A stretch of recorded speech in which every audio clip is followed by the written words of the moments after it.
He said it like it was nothing. 4 words, flat, cold, delivered over his shoulder as he walked away from her in that glittering ballroom. Don't smile at another man. And Elowen Hartley stood there beneath 1,000 crystal lights, her tablet clutched to her chest, her whole body gone still. She had worked for Callum Wraith for nearly 3 years.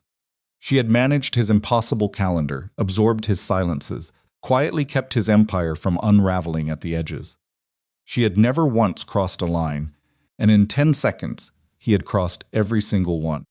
What would you do if the most powerful and most dangerous man you've ever known suddenly looked at you like you belonged to him? If this story pulled you in from the first sentence, you're exactly who this channel was made for. Subscribe so you never miss what comes next. Hit that like button. And drop your city and country in the comments. I want to see how far this story travels. Now let's go back to where it all started to break. The Hawthorne Foundation Charity Gala was the kind of event that made New York look like it had been designed specifically to impress itself. The Ashford Regent Hotel's grand ballroom had been transformed into something that cost more per square foot than most people earned in a year. Imported floral arrangements, taller than doorways, string quartets tucked into alcoves, politicians laughing with financiers like old friends, even though everyone in the room understood that every handshake had a price attached. Elowen arrived 40 minutes early because that was how she operated. Not because anyone asked her to, because the room had to be understood before it could be managed, and managing it was her job. She moved through the setup crew with her tablet in hand, confirming seating arrangements against the confirmed guest list, flagging 2 chairs that had been placed incorrectly at the foundation board's primary table, a sound like green wood splitting, and coordinating with the catering supervisor about the shellfish allergy disclosure cards that were missing from 3 place settings near the center cluster. She did this without stress, without drama. She had done it 100 times in 100 different rooms, and she was good at it the way some people are quietly, completely good at something, not because it came easy, but because she had never allowed herself to be anything less. By the time the guests began filtering in, Elowen had stationed herself near the event coordinator's secondary station with a clear sightline to the entrance, the main dais, and the 4 corner clusters where most of the significant conversations would happen. She wore a deep navy dress that was professional, without being invisible, her dark hair pulled back simply. She didn't look like someone trying to blend in. She looked like someone who had stopped needing to try. Callum arrived at 8:17. She knew it before she saw him because the energy in the room shifted, that subtle realignment that happened whenever a man who held genuine power entered a space. Not celebrity, not performance, something quieter and more dangerous. He wore a black suit that probably cost more than her monthly rent, and wore it the way expensive things looked on men who had stopped noticing expense. He was talking to someone already, his expression composed, his attention apparently complete. He always looked like that, fully present, entirely controlled. Elowen had spent 3 years learning to read him, and she still wasn't sure she'd gotten close. She crossed the room to update him. On the program timeline, the Foundation's remarks were pushed back 8 minutes due to a delay with the keynote text setup, and Callum listened with his eyes still tracking the room and nodded once without interrupting her. That was how he worked. He absorbed information efficiently and expected the same in return. It was one of the things about him she had come to respect, genuinely rather than professionally. She returned to her station. The evening progressed. And then, somewhere around 9:45, Spencer Alden found her. She had noticed him earlier in the donor briefing materials technology entrepreneur, 33, clean background, supporting the Foundation's scholarship initiative for first-generation college students. He had the kind of face that suggested he'd been outdoors recently, and the kind of handshake, when he introduced himself, that was firm without performing anything. He asked her how the scholarship distribution model worked, and she told him, and he listened with actual attention rather than the polite vacancy she'd grown used to at the events. And somewhere in the middle of explaining the regional breakdown, she laughed at something he said. It wasn't a calculated laugh. It wasn't performance. It was just a moment, a small, uncomplicated moment of one person, finding another person genuinely funny, and it lasted maybe 3 seconds. Across the ballroom, behind the assembled shoulders of New York's most influential people, Callum Wraith went completely still. Brennan Locke noticed. Brennan was Callum's head of security and had occupied that role for 11 years, which meant he had developed a finely calibrated sensitivity to the moments when his employer's attention sharpened in ways that didn't correspond to any business calculation. Stepped up beside Callum and said nothing for a moment, watching the same direction. Callum was watching. "Who is he?" Callum asked. His voice was conversational. That was the tell. When Callum wanted something to sound like it didn't matter, he made his voice sound conversational. Brennan had learned not to react to the tell. Spencer Alden. Tech sector. 33. Supporting the scholarship program. Clean, how clean, very. Callum said nothing after that.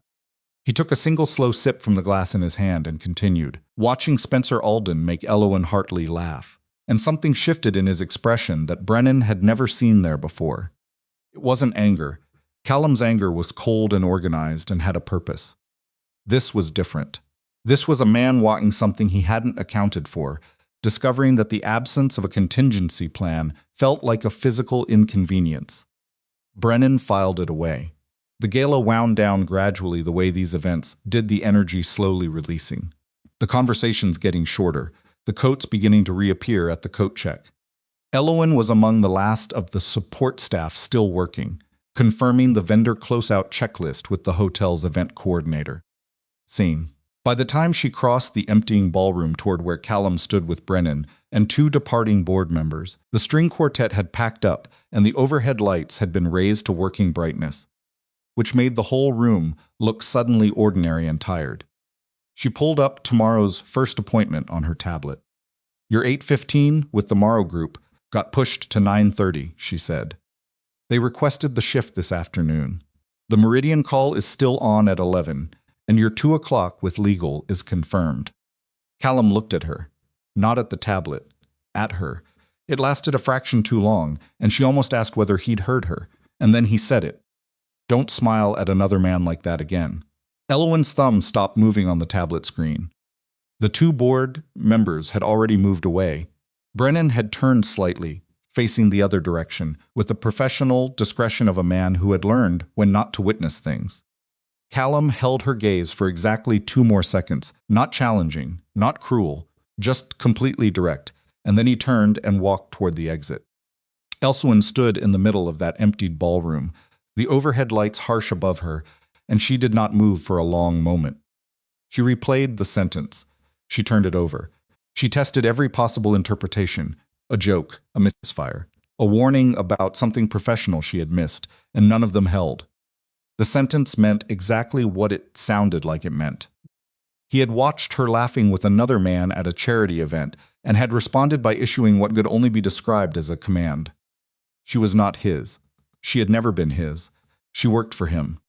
There was a contract, there was a desk, and a salary, and a non-disclosure agreement, and none of those documents, not a single line of any of them, contained anything resembling ownership. Elowen drove home in silence and spent 40 minutes not sleeping. The following morning, Callum Wraith was at his desk by 7:15, his first coffee already half finished, a financial summary for the Pacific Rim accounts open on his monitor.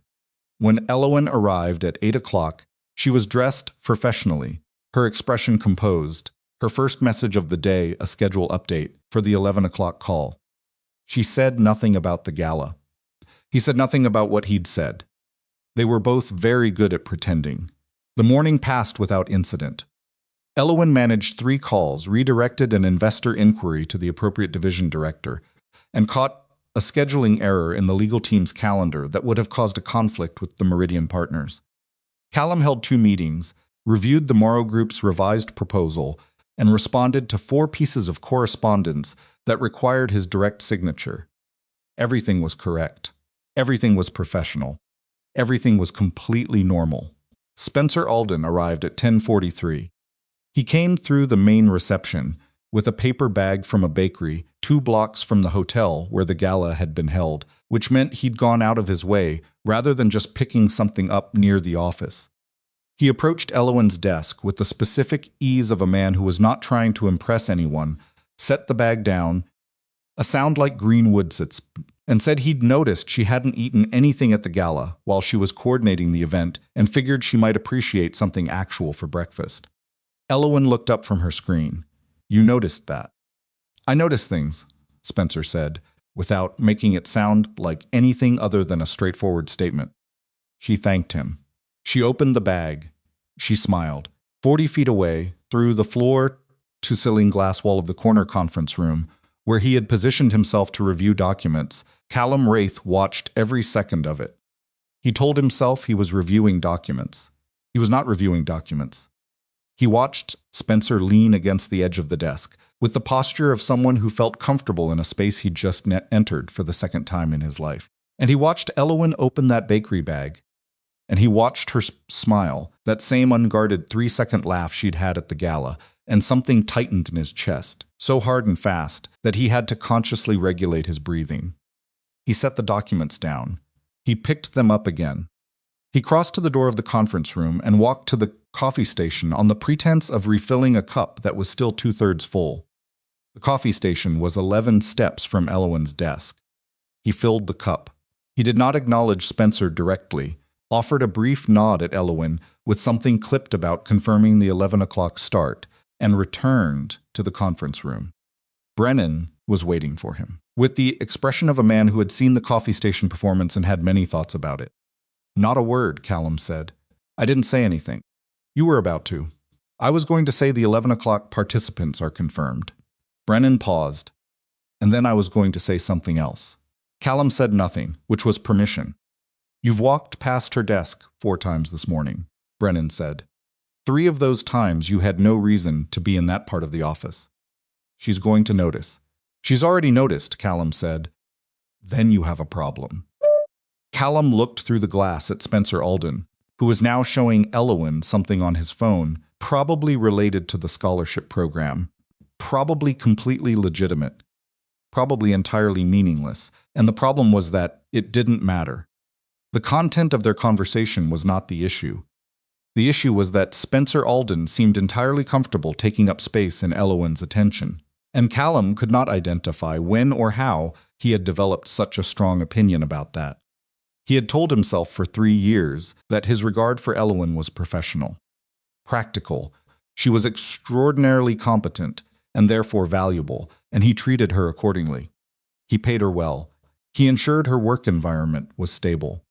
He was very clear about this in his own internal accounting, crossed any professional line, expressed any inappropriate sentiment, or behaved in any manner inconsistent with a legitimate employer-employee relationship. Except for last night. The sentence that had left his mouth in the emptied ballroom had not been professional. It had not been appropriate. It had been something closer to raw and unplanned, and he'd known it the moment he said it, which was why he had walked away before she could respond, which was, he now recognized, an act of cowardice dressed up as composure. Spencer eventually left. The 11 o'clock proceeded. Satwin sat in on the Meridian call per standard practice, managing the follow-up notes in real time, while Callum led the discussion, and at no point did either of them indicate by word or expression that anything between them had changed. Everything had changed. Brennan brought it up directly 4 days later. He waited until the end of a late evening, after the last of the day's business had been dispatched, and Elowen had left for the night, before settling into one of the chairs across from Callum's desk, with the attitude of a man who had decided that a difficult conversation was going to happen, whether or not his employer was prepared for it. You're not protecting her, Brennan said. Callum looked up from the document he wasn't reading. I don't know what you're talking about. The coffee station. The invented reasons to walk past her desk, asking Harkins in the lobby whether she'd eaten lunch. Brennan let that settle. You're not protecting her, Callum. You're afraid of losing her. The room was quiet for a moment. Those are not the same thing, Callum said. No, Brennan agreed. They're not. That's the point I'm making. Callum set the document down. He looked at Brennan, then past him, at the dark skyline visible through the office windows. New York was always lit at this hour. It gave the illusion that nothing ever actually stopped, That somewhere beyond the glass, momentum was always ongoing, and you only needed to rejoin it. She hasn't belonged to you, Brennan said. He said it without cruelty, without any particular weight beyond the fact of it. Not for 3 years, not before that. She works for you. That's all she ever agreed to.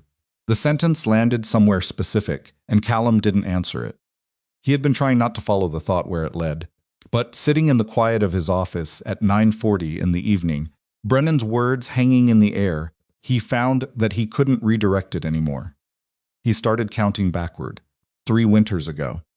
She'd been with the company 8 months, still finding her rhythm with the pace of his schedule, and he'd come in from a red-eye from London with a head cold he'd been ignoring, and a meeting in 4 hours that could not be moved. When he sat down at his desk, there was a mug of actual soup, not broth. Actual soup with actual substance, from somewhere close enough that it was still hot, and 3 tablets in a small paper cup beside it, and a handwritten note that said, simply, "You look terrible," in her handwriting. He had never mentioned it. She had never mentioned it. He began remembering other things. Coffee, appearing before he'd thought to want it. C's. His forgotten lunch meeting with his brother flagged 48 hours in advance that he typically forgot this one because it never made it to the official calendar. The night the Harrington deal was collapsing, and he'd stayed in the office until 2 in the morning. And she had stayed with him, not because she was required to. A sound like Greenwood splitting, but because the documents needed managing, and she was the only person who understood his organizational system well enough to help. And she had said nothing complaining about the hour, and nothing sympathetic about the stress, just pulled up what he needed and handled what had to be handled. He had filed all of it as professional behavior, excellent professional behavior. He understood now, sitting in the quiet with Brennan watching him work through it, that he had been very deliberately filing it that way. "How long?" Callum said. Brennan understood the question.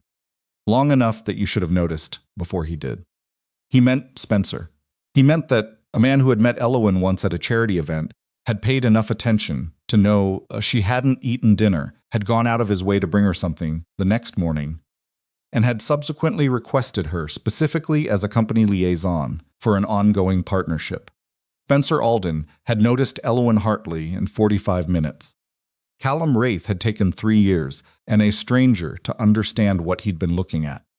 The dinner invitation happened on a Thursday. Spencer was in the building for a preliminary partnership meeting. The scholarship program had expanded its scope and required some operational alignment with Wraith Atlantic's foundation arm, and when the meeting concluded and the participants filed out, he stayed a moment near Elowen's desk and asked if she'd like to have dinner sometime. He said it simply, not aggressively, not with any particular pressure. He asked, and then he waited for an answer, which was more basic human courtesy than most men in his position felt compelled to offer. Elowen told him she appreciated it, but she was going to pass. She didn't explain why. Spencer didn't push. He thanked her for the coordination work, mentioned he'd follow up through the foundation contact on the next deliverable, and left. Callum did not know any of this had happened. What he saw, 15 minutes later when he passed through the lobby on the way back from a building-level security check, was Spencer Alden, standing near the main entrance holding his coat, saying something to Elowen with the look of a man in absolutely no particular hurry, and Elowen responding with the easy posture of someone who was not uncomfortable with a conversation. He watched Spencer gesture toward the street. He watched Elowen's expression shift. It might have been a laugh. It might have been consideration. The glass and the distance made it difficult, and he processed what his mind immediately constructed as a trajectory. Spencer was offering to walk her somewhere, and Elowen was not saying no. He was through the lobby and at the entrance, before he'd made a conscious decision about it. His car was waiting at the curb. He looked at Spencer with an expression that disclosed nothing, and looked at Elowen with an expression that disclosed everything, though he would not have agreed with that assessment, and said there was a development on the Morrison account that needed her attention before end of day, and his car was right there, so if she had a moment. Spencer said to have a good evening. Elowen said goodbye to Spencer and got into the car. They rode in silence for 6 blocks. "What's the Morrison development?" Elowen said. Callum looked out the window. Callum, there isn't one. The silence after that had a different quality. You invented a work emergency, Elowen said. Yes. To get me away from Spencer. He didn't answer. Why? He continued, not answering, and she watched the side of his face for the length of a red light and a green light and half of the next block, and then she said, quietly and without drama, "Are you jealous?" He did not say yes, but he didn't say no. The car continued uptown through the early evening traffic, and Callum Wraith, who had built an empire on the discipline of never exposing vulnerability, who had navigated rooms full of dangerous men by ensuring that nothing important ever showed on his face, could not produce a single word in response to the straightforward question of a woman who had spent 3 years working 12 feet from his office. His silence was, by any reasonable standard, an answer. He just couldn't say it out loud yet. Spencer returned 5 days later with the finalized partnership documentation. The meeting was in the second-floor conference room. Standard agenda, standard participants. Elowen was coordinating logistics because that was her function in this process, and Callum had no legitimate reason to be involved in an operational partnership meeting that fell 3 levels below his direct authority. He attended anyway. He positioned himself at the far end of the conference table, under the cover of reviewing the Foundation's quarterly documentation, which he had pulled from his assistant's files with a specific and deliberate intentionality, and which he had not read a single word of by the time the meeting concluded. What he had done was watch. He watched Spencer present the finalized terms with the confidence of someone who understood what he'd built and didn't need to perform it. He watched the room respond to Spencer with the easy engagement that genuine competence typically produced. And he watched Elowen, seated to the left of the room coordinator, managing the meeting's administrative dimension with the same quiet, total efficiency that had made her. He was finally being honest with himself about this indispensable. Not because she was useful, but because she was irreplaceable in a way that had nothing to do with function. After the meeting, she found him in the hallway. She didn't approach him with the tablet. She didn't have a schedule update. She walked straight up to him with her arms at her sides and her expression levels and said, "The meeting is done. Spencer's leaving. Do you want to tell me what you were actually doing in there?" Callum considered several possible responses. "Spencer isn't the problem," Elowen said before he could select one. "You know that." He looked at her. "The problem," she said, "is what happens to you every time another man gets close enough to have a real conversation with me. That's the problem. Not Spencer, not the meeting, not the scholarship program." She held his gaze without wavering. "You've been watching me for a week like I'm something that's about to leave, and you haven't decided yet whether to say anything about it." Callum was quiet. He was quiet for long enough that she drew a slow breath and seemed to be deciding whether to walk away. And it was that specific moment, the possibility of her walking away being actively, visibly considered, that finally pushed him past the wall he'd been standing behind for 3 years. He opened his mouth. Brennan appeared at the end of the hallway. "Sorry," Brennan said, and he did not look particularly sorry. "The Vantage Group is here early. 30 minutes. Elowen looked at Callum. Callum looked at Elowen. "We'll finish this," he said. "I know," she said. She walked back toward her desk, and Callum stood in that hallway for 2 extra seconds watching her go, and understood with complete clarity that he had just run out of time to pretend he had this under control. He didn't have it under control. He hadn't had it under control for a very long time. And somewhere in the partnership documentation that Spencer Alden had just finalized, there was a request for Elowen Hartley to serve as the primary company liaison for a 12-month operational initiative. Brennan had told him about it that morning. Callum had not yet decided how to respond. But standing in that corridor, watching the woman who had quietly become the most important person in his life disappear. Around the corner, he understood one thing with absolute certainty. Ignoring what he felt was no longer a strategy. It had never been a strategy. It had been a delay, and the delay was over. The Vantage meeting lasted 90 minutes, and Callum remembered almost none of it. He sat at the head of the table and said the right things at the right intervals, and his expression conveyed the appropriate degree of authority and consideration. And somewhere underneath all of that, his mind was in the hallway, outside the second-floor conference room, standing in front of Elowen Hartley while she waited for him to say something real. A sound like green wood splitting, and he was watching Brennan appear at the end of the corridor with 30 minutes of warning and thinking that if he had just spoken 30 seconds faster, everything might have moved differently. He did not know whether differently meant better. That uncertainty bothered him more than anything else. After the Vantage group departed, he returned to his office and did not call Elowen in.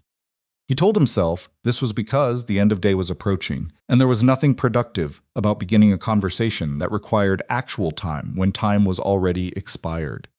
Told himself this was reasonable and strategic and consistent with how he approached everything that mattered. He was doing it again. He knew he was doing it again. He sat behind his desk and watched the city light shift through the windows and did it anyway. Elowen left at 6:42. He heard her gather her things. He heard the brief exchange she had with Marcus at the reception desk. Something about the Thursday calendar. Marcus laughing at something she said, and then the sound of the elevator doors, and then nothing. Callum sat in his office until 7:30 without moving. Brennan came in at 7:15, looked at him and said nothing for a full minute. The Spencer liaison request, Callum finally said. What about it? How formal is it? Brennan pulled a chair out and sat down, which meant he'd decided this was going to take a while. It came through the Foundation's operational committee. Spencer's team submitted it as a standard personnel request. They want continuity of contact through the 12-month rollout. Elowen's name was listed specifically because she's been the primary point of coordination since the gala. Who approved it? It went to Hargrove in Foundation operations. He was going to rubber stamp it before end of week. Brennan paused. He still might. It's a legitimate request, Callum. There's no reasonable basis to block it. Callum looked at the window. She's good at her job, he said. She's exceptional at her job. That's why he wants her on the account. Brennan said nothing. That's the only reason, Callum said, and it came out with slightly less conviction than he intended. Probably, Brennan said. Or mostly. Does the distinction matter to you? It mattered enormously. That was the problem. 3 years ago, it would have been a straightforward operational question personnel allocation, account management, standard business practice, and now it sat in his chest like something with edges. He said, no, and Brennan's expression indicated clearly that he didn't believe that. You need to talk to her, Brennan said. Not about the account. Not about Spencer. About what's actually happening. And what is actually happening? You tell me. Callum turned from the window. He looked at the man who had been beside him through 11 years of decisions, some of which had required a level of moral compromise that neither of them ever discussed directly anymore. And he said, with more honesty than he'd offered anyone, in longer than he could accurately calculate, I don't know how to do this. Brennan was quiet for a moment. I know, he said. That's why you haven't done it. Tuesday arrived with a cold front that pushed rain against the office windows all morning and turned the sits outside into gray and silver movement. Elowen came in with her coat still damp at the shoulders and went directly to her desk without stopping at the kitchen, which meant she'd already had coffee, which meant she'd been up early, which meant Callum recognized. With the slightly unsettling clarity of a man who had apparently been cataloging these details for longer than he'd admitted that she hadn't slept particularly well. He almost asked. He stopped himself, because asking would require explaining how he knew, and explaining that would require a conversation he had not yet figured out how to start. He went into his office and closed the door to 14 inches, which was his standard operating position, not fully open, not closed, enough that sound carried from the outer office. He had always told himself this was about monitoring the general flow of the workday. He was no longer telling himself that. The morning was operationally routine. He got through 2 calls and a document review and a budget reconciliation that required 3 iterations before the numbers aligned properly. At 11:15, Elowen knocked twice and entered with the updated version of the Morrison Group proposal, set it on his desk, and was turning back toward the door when he said her name. She stopped. Sit down, he said. She didn't sit immediately. She stood with one hand on the back of the chair across from his desk and looked at him with the expression she used when she was assessing whether this was a professional conversation or something else. Senten, and the fact that she now had a separate expression for that category, that she had built a cognitive distinction for this, might not be about work, told him something significant about how the last 2 weeks had registered with her. She sat down. "The Spencer liaison request," he said. Her expression shifted, not dramatically. Just a tightening around the eyes that suggested she had been expecting this to come up and had not been certain which direction it would go. "Hargrove mentioned it to me yesterday," she said. "He said it was being processed." "It is. Okay. I wanted to ask whether you wanted it." She was quiet for a moment. "Whether I wanted the assignment?" "Yes. That's not typically how assignments work," she said. "You allocate resources to accounts. I coordinate. I don't usually get a preference survey. I'm asking." She studied him. He held her gaze, because looking away would have communicated something he wasn't ready to communicate yet, and he had already done enough retreating. "Why does it matter what I want?" she asked. Not aggressively. Genuinely. "It matters," he said. "That's not an answer." "I know." Another silence. The rain moved against the windows. Somewhere in the outer office, a phone rang twice and went to voicemail. "I think the program is worth supporting," Elowen said finally, carefully. "The scholarship initiative is doing something real. I've read the outcome data.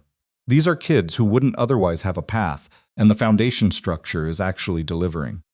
I think the coordination work is meaningful." She paused. "And I'm good at it. You're very good at it. So I don't have a reason to decline." She held his gaze. "Unless someone gives me one." The sentence sat between them. Callum said, "I'm not going to give you one. Then I'll take the assignment." "All right." She stood Elowen. She stopped again. He had the sentence. He had it ready, had been constructing it in variations for 3 days, and it was not a long sentence, not complex. It required maybe 10 words, and he could feel it in his throat, and he could not make it move. "I'll have the foundation coordinator send the formal allocation through today," he said. Something crossed her face. It was not quite disappointment. It was closer to the expression a person made when they had predicted an outcome they hadn't wanted to be right about. "Sure," she said. She left. Callum sat behind his desk and listened to the rain and hated himself with the specific, organized efficiency of a man who was very good at identifying his own failures. Spencer was in the building on Thursday. Not a meeting this time, a working session with the Foundation's program officers, reviewing the 12-month operational calendar. Elowen was in the room. Callum knew this because Brennan had told him, in the tone of a man who was providing information without endorsing whatever use might be made of it. Callum did not go to the second floor. He made it until 2:17 before he went to the second floor. He told himself he needed to speak with Hargrove about the quarterly reconciliation. Hargrove's office was on the second floor. This was a legitimate reason to be on the second floor. He believed approximately 40% of this. The working session was in the open collaboration space adjacent to the program offices, glass-fronted, visible from the corridor, which meant that walking to Hargrove's office required passing it at a distance of roughly 15 feet.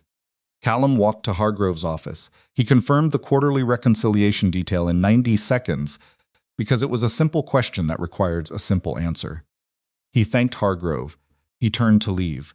He did not look at the collaboration space as he passed. He looked at the collaboration space as he passed. Spencer was at the whiteboard with a marker mapping a timeline, and Elowen was seated at the table with her laptop open, and her pen moving, and her attention fully on whatever Spencer was explaining. She asked a question. Callum couldn't hear the words through the glass. Could only see her lean slightly forward with the posture she used when she was genuinely engaged with a problem rather than just managing one. And Spencer responded by adding something to the board and then looking at her with an expression that Callum had to look away from because analyzing it further was not going to produce a useful outcome. He walked back to the elevator. He pressed the button. He stood there for 20 seconds before the doors opened, and in those 20 seconds, he had the distinct and uncomfortable experience of recognizing that jealousy, as a sensation, was substantially more physical than he'd anticipated. That was not abstract. It sat in the upper chest, and it made breathing feel like something that required attention, and it was completely irrational, and being aware that it was completely irrational did not reduce it by any measurable degree. The elevator came. He got in, he went back to his floor. At 4:30, he passed through the main office, and Elowen was at her desk. Spencer had left. She was reviewing something on her screen with her chin resting on one hand and her expression distant in the way it got when she was working through a logistical knot. He stopped at her desk. She looked up. "How was the session?" he said. "Productive." She didn't elaborate. She watched him with the careful attention she'd been giving him for the past week, evaluating, deciding, holding something in reserve. "Spencer has a good operational framework. It's going to work." "Good. Are you asking about the session or about Spencer?" The directness of it caught him, without a prepared response. She had started doing that, asking the actual question, rather than waiting for him to construct a safe version of it, and he was not accustomed to being read that accurately by anyone, including Brennan. "Both," he said, and it came out more honest than he intended. Elowen put her pen down. "Spencer is good at his job," she said. "He's also straightforward and respectful, and he doesn't make me feel like a logistical function." The last phrase was delivered without inflection, not as an accusation, just as a fact she was presenting, and it landed with the precision of something that knew exactly where it was going. "That's the whole story. There's nothing else." Callum said, "I know." "Then why do you keep watching?" He had no answer for that was both honest and safe, and he was tired of safe, and he opened his mouth. His phone rang. It was the Meridian Group's senior partner, with a timeline question that required his direct input and could not be deferred, and Callum looked at Elowen with an expression that she read correctly and held up one hand in a gesture that meant, "Take it, it's fine. We'll get there when we get there." And he answered the call and walked toward his office, and the moment closed behind him like water. It was Brennan who finally told her. Not everything, not the parts that would have required a different kind of conversation entirely. But the pieces that Callum had never explained, the patterns that Elowen had noticed and filed under Callum, is particular about security protocols, or the company has liability considerations, Brennan assembled into a different picture on a Friday afternoon when they happened to share an elevator, and he decided, with the particular determination of a man who had watched his employer fail to say a necessary thing for going on 3 weeks, that someone needed to start filling in the outline. "The Boston trip," Brennan said. "October 2 years ago." Elowen looked at him. "The Harrington conference. It got canceled."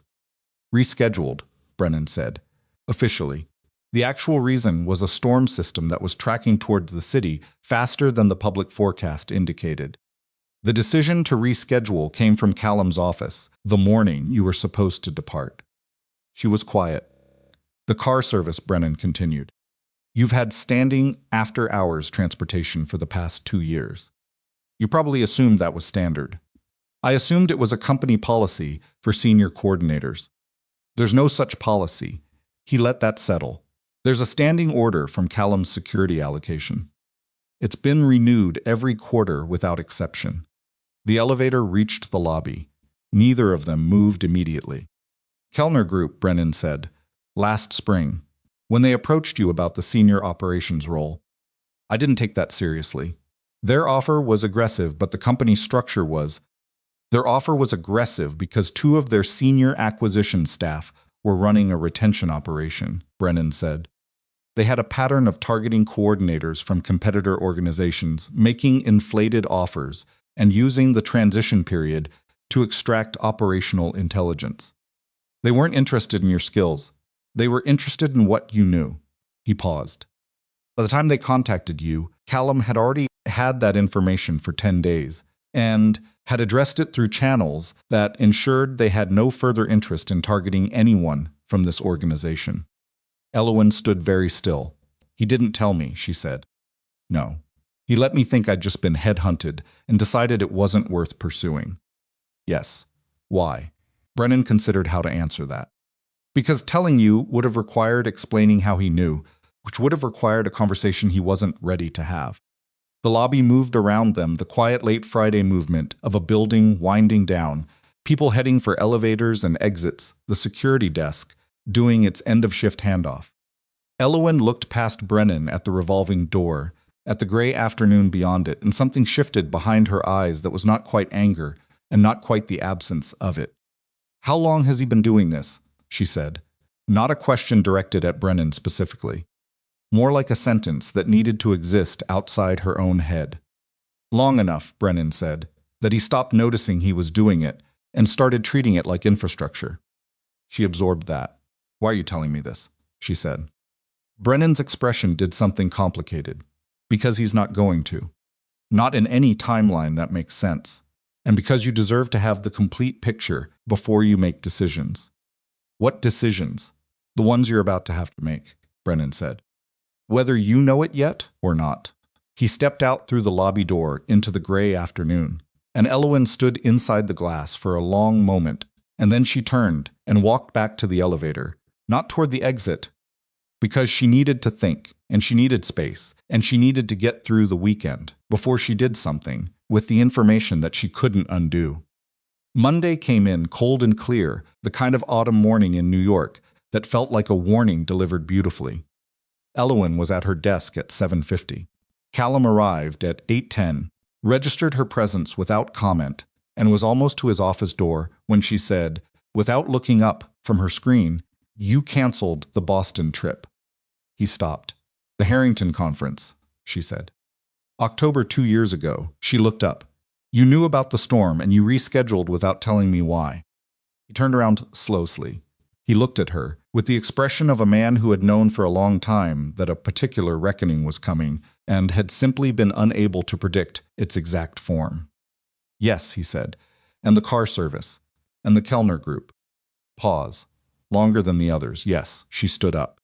Not dramatically, she pushed her chair back and stood the way a person stood when they needed to be the same height as the conversation they were having.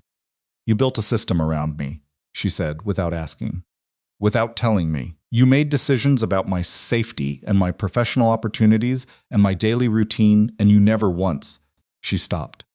"Reset. I'm not a territory, Callum, I know that." "Do you?" "Yes. And then because it was the only honest edition available, I acted like you weren't." "I know that too." She studied him across the distance of her desk. "Why?" He said nothing for a moment. "Then because it was the only thing I knew how to do with it."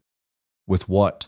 He looked at her, this woman who had shown up every day for 3 years and made his world function with a competence and a care that he had systematically refused to name properly, and he said, "With how much I didn't want anything to happen to you." The office was very quiet. "That's not nothing," she said finally. "I know. But it's also not enough." "Know that too."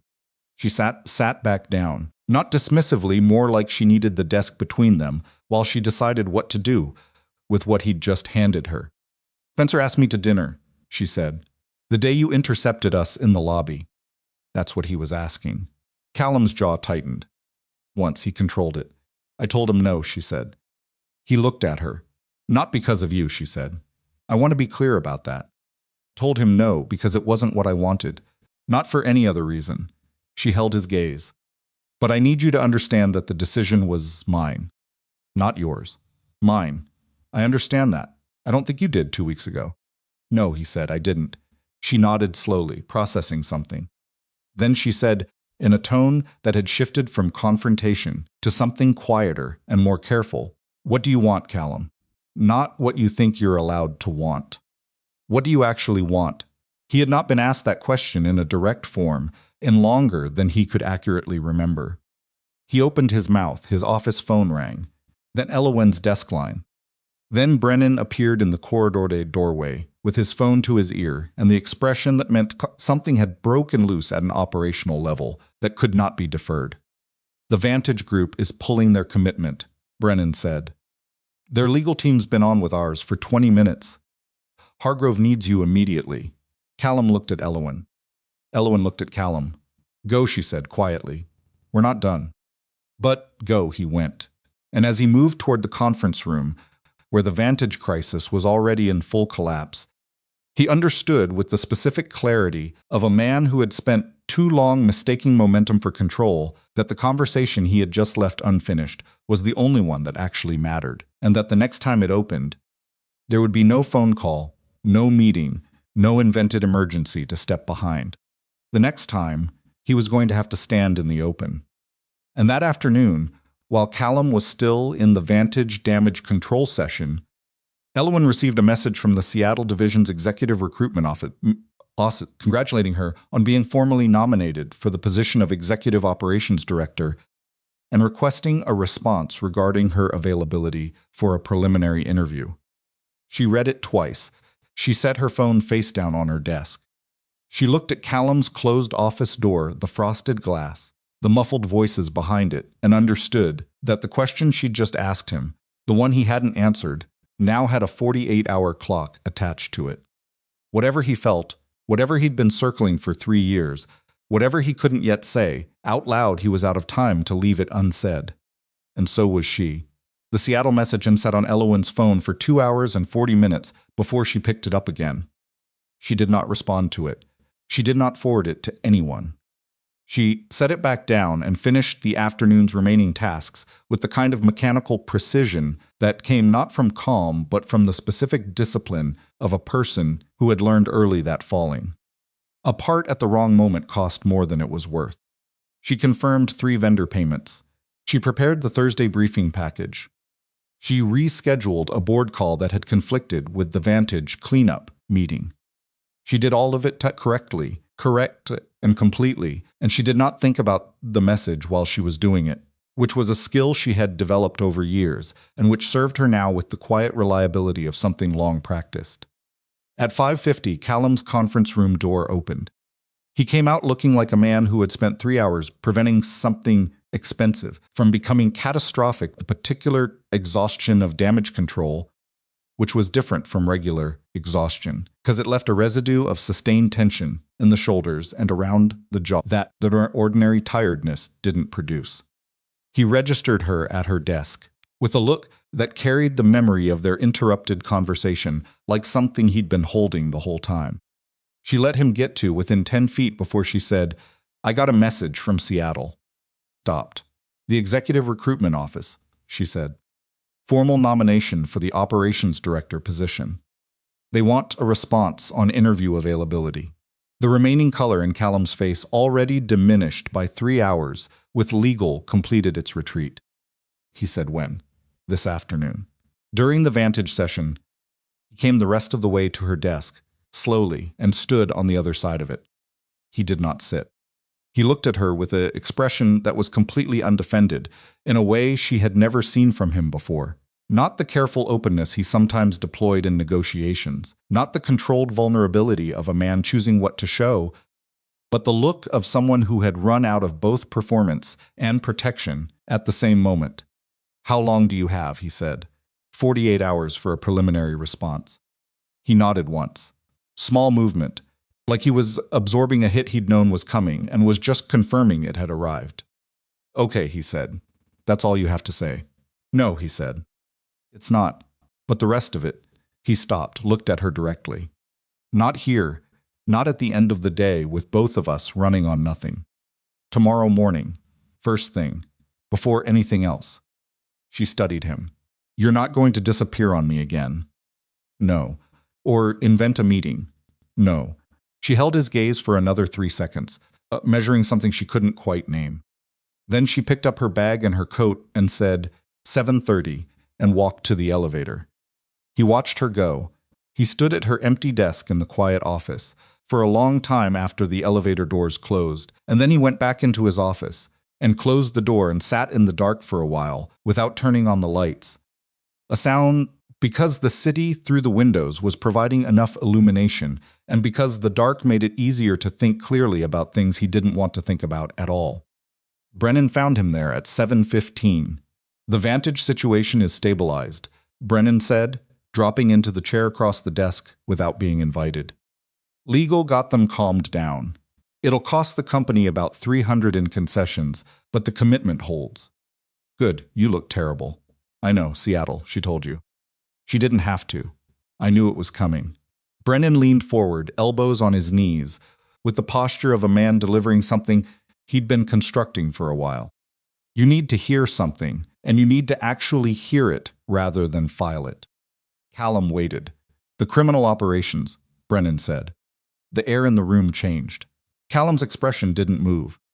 That was the tell, not a flicker, not a shift, just the absolute stillness of a man who had learned that the first response to an unexpected subject was no response at all. This is not a business conversation, Brennan said. I know the difference, and so do you. I'm talking to you as the person who has been beside you for 11 years. Not as your security chief. He paused. You cannot bring her into what you are and expect her to be safe. You know this. She doesn't know what I am. She knows you're not entirely what you present.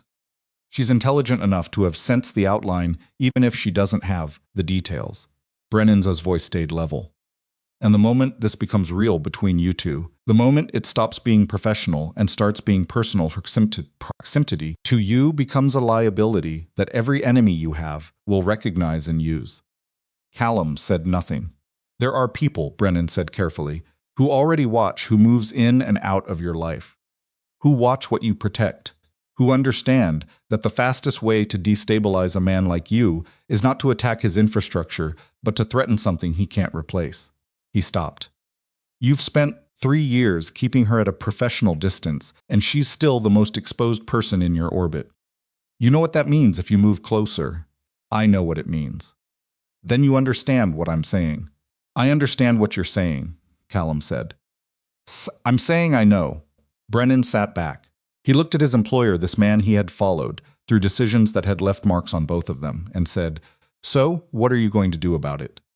Callum looked at the city through the window. I don't know yet, he said. But I have until 7:30 tomorrow morning to figure out the beginning of it. He didn't sleep. He sat in the study of his apartment on the 34th floor, and he worked through it the way he worked through every problem that mattered methodically, without flinching from the parts that were inconvenient, following each thread to its actual conclusion rather than the conclusion he preferred. He had built his empire on that discipline. He had survived through it. He knew how to think clearly about things that other men refused to look at directly. He looked at it directly. He looked at what he was. He looked at what it cost. The Cian's name. He looked at the 11 years of decisions that sat under the surface of Wraith Atlantic Holdings, like a foundation made of material that didn't show up in any official structural diagram, and he looked at every enemy who knew, at every leverage point that existed, at every way that a woman who worked 12 feet from his office and had his schedule memorized and understood his operational patterns better than most of his senior staff could be targeted by someone who wanted to reach him. He looked at all of it. Then he looked at Elowen standing at her desk, telling him, I'm not a territory, and the way her voice had been level, but her hands had not been entirely still, and the specific expression she'd had when she told him she'd turned down Spencer's dinner. Not because of you.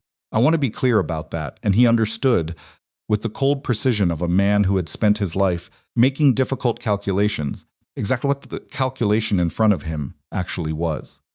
At 4 a.m, he called Brennan. Brennan answered on the second ring, which meant he hadn't been sleeping either. I need a full operational assessment, Callum said. Everything. All of it. I need to understand what a structured exit looks like. Silence on the line. Define exit, Brennan said. Complete. Not a transfer of leadership. Not a restructuring. Out. Legitimate transition. Settled conflicts. Severed connections. Clean. I need to know what it would take, and how long, and what it would cost. More silence. Longer this time, Brennan said. I know what I'm asking. This isn't a decision you make at 4 a.m. because a woman got a job offer from Seattle. It's not why I'm making it. It's what made me stop avoiding it. He paused. How long have you known I needed to make this decision? Brennan didn't answer immediately. When he did, his voice was quieter. A while. Then let's start tonight. I want preliminary numbers before 7. He hung up. He sat in the study until the city outside began to lighten, and he felt something he hadn't felt in a long time, not peace, nothing that clean, but the specific relief of a man who has finally stopped arguing with a conclusion he already knows is right. At 7:26, 4 minutes before she was due, Elowen came off the elevator. She had not dressed differently. She had not made any visible adjustment in her presentation that indicated she'd treated this morning as anything other than a regular workday, which he recognized as its own kind of deliberate, the choice of a person who had decided not to perform vulnerability in advance of a conversation that hadn't happened yet. He was at his office door when she arrived. "Come in," he said. She came in. She sat in the chair across from his desk, not the side chair she sometimes used for working sessions, but the chair directly opposite him, centered, which positioned her to look at him squarely. She set her bag on the floor beside her and folded her hands once in her lap and looked at him. He sat down. He did not arrange any documents. He did not pick up a pen. He put nothing between them, and he said, "I need to tell you something before you make any decision about Seattle. And I need you to hear all of it before you say anything." She nodded once he told her. Not everything. There were things that could not be said in a Moroccan office conversation that would protect her rather than expose her, but the outline. The true outline. He told her that Wraith Atlantic's legitimate operations were real and profitable and legitimate, and that underneath them, for most of his adult life, he had built and maintained something that was not. He told her without softening the language or constructing a narrative that made it more palatable, because she had earned the truth, and dressing it up would have been its own kind of insult. He told her that she had worked for the legitimate layer for 3 years and had never been involved in anything that wasn't clean. He told her that keeping her in that layer had been a deliberate and sustained effort. He told her that the reason Brennan had arranged the security protocols and the transportation and the Kellner intervention was not simply personal feeling. It was because proximity to him carried a risk that she had never been informed of and had therefore never consented to. He told her that he was ending it. She was very still throughout all of this. When he stopped speaking, the office was quiet for a long moment. "How long?" she said. 11 years. And no one. She stopped. Restarted. "I coordinated with the legal team. I handled compliance filings." "The clean side is genuinely clean," he said. "Structure keeps them separate. Your work was always what it appeared to be. You're telling me that everything I've built here for 3 years is real," he said. "Every outcome you produced, every relationship you built, every result real. Nothing you did was contaminated by what I am. That was the one thing I made certain of." She looked at him with an expression he had never seen on her face before. It wasn't the anger he'd expected, and it wasn't grief exactly, and it wasn't the cold professional withdrawal of a person deciding to resign. It was something more complicated, more human. The look of someone recalculating every memory of the past 3 years against a new set of coordinates and finding that some of them stayed the same, and some of them shifted, and the shifting was the part that hurt. "The night at the gala," she said slowly, "when you watched me with Spencer, when you said what you said." She paused. "Was part of that were you afraid he'd find out? About the rest of it?" He held her gaze. "No, that was only about you. What I feel about you has nothing to do with the other thing. I need you to believe that separately from everything else." "I don't know what I believe right now," she said. And her voice was level and honest, and it wasn't an accusation, just a true statement about the state she was in. "That's fair," he said. She stood up. He stood up. "Don't," she said, one word flat. "Don't manage this. Don't position yourself. Just let me think." She picked up her bag. "I'm going to go sit somewhere that isn't this office, and I'm going to think, and I'll be back this afternoon." "Okay. If I come back and I've decided to take the Seattle offer, you're not going to do anything to interfere with it." "I know. I need to hear you say it." "I won't interfere," he said. "Whatever you decide." She looked at him one more time, one long, searching look that he held without flinching, and then she left. She was back at 2. He knew she was back because he heard her badge at the elevator, and then her desk chair, and then the familiar sequence of sounds that her workday produced: keyboard, phone, the particular way she set her coffee cup down on the glass desk surface. He listened to all of it from behind his office door, which he had left open to 14 inches, and felt something in his chest loosen by a fraction. She knocked at 3:15. She came in without waiting for an answer, and sat back down in the same chair and looked at him. "Tell me about ending it," she said. what that actually means, what it looks like, how long. He told her what he'd discussed with Brennan. The structured exit, legitimate transition of illegal operations, settled outstanding conflicts, severed external connections, clean conversion of all remaining infrastructure into legitimate business. He told her it wasn't fast. He told her the realistic timeline was 18 months minimum, longer if complications emerged. He told her it would cost significantly and that some of the cost would not be financial. She listened to all of it without interrupting. "Are you doing this because of me?" she said. "Not only because of you," he said. "You're why I stopped avoiding the decision. The decision itself has been the right one, for longer than I've been willing to admit." She absorbed that. Then, is it actually possible to end it cleanly? Or is this something men in your position say? He did not look away. "I don't know if it'll be clean. I know it's possible. I know I'm going to do it, regardless of what you decide about Seattle." "Why?" "Because I'm tired," he said. And it was the simplest and most complete answer he had, and it came out with the weight of 11 years behind it. "Because it was never who I wanted to be, and because—" he stopped, then pushed through it. "Because if there is any version of a future where you're in it, where you're actually in it and not just working 12 feet from my office, it cannot exist while I am what I currently am. And I want that version to be possible, even if you go to Seattle. Even if you decide this is too much and you leave." The room was very quiet. Elowen looked at her hands for a moment, then back at him. "I'm not going to Seattle," she said. He went still. "I decided that before you told me any of this," she said. "I decided it this morning while I was sitting in the park on 52nd, trying to figure out what I actually wanted, rather than what made logical sense to want." She paused. "Seattle is a good opportunity. It probably would have been good for my career. But it's not what I want, Elowen. I'm not finished." Her voice was steady. "I'm not going to Seattle. That decision is made, and it belongs to me, and it's not about you telling me you love me, or you building protection around me, or any of the things you've been doing for 3 years. It's about what I want." She held his gaze. "But what I just heard this morning, what you told me, I need time with that. I need to understand what it means. I need you to give me time to understand it, before this becomes anything other than what it currently is." "How much time?" he said. "I don't know yet." "Okay. And I need you to actually be in the process," she said. "The exit you're describing, I need to know it's real. Not because I'm making it a condition," she paused, deciding something, "but because I need to understand who you're actually going to be on the other side of it, before I can know what I want to do about the rest." "That's fair. It's a lot to ask." "You didn't ask it," he said. "I offered it. There's a difference." Something shifted in her expression. "Small, but there." "Okay," she said. She stood up, and that was when Brennan opened the door.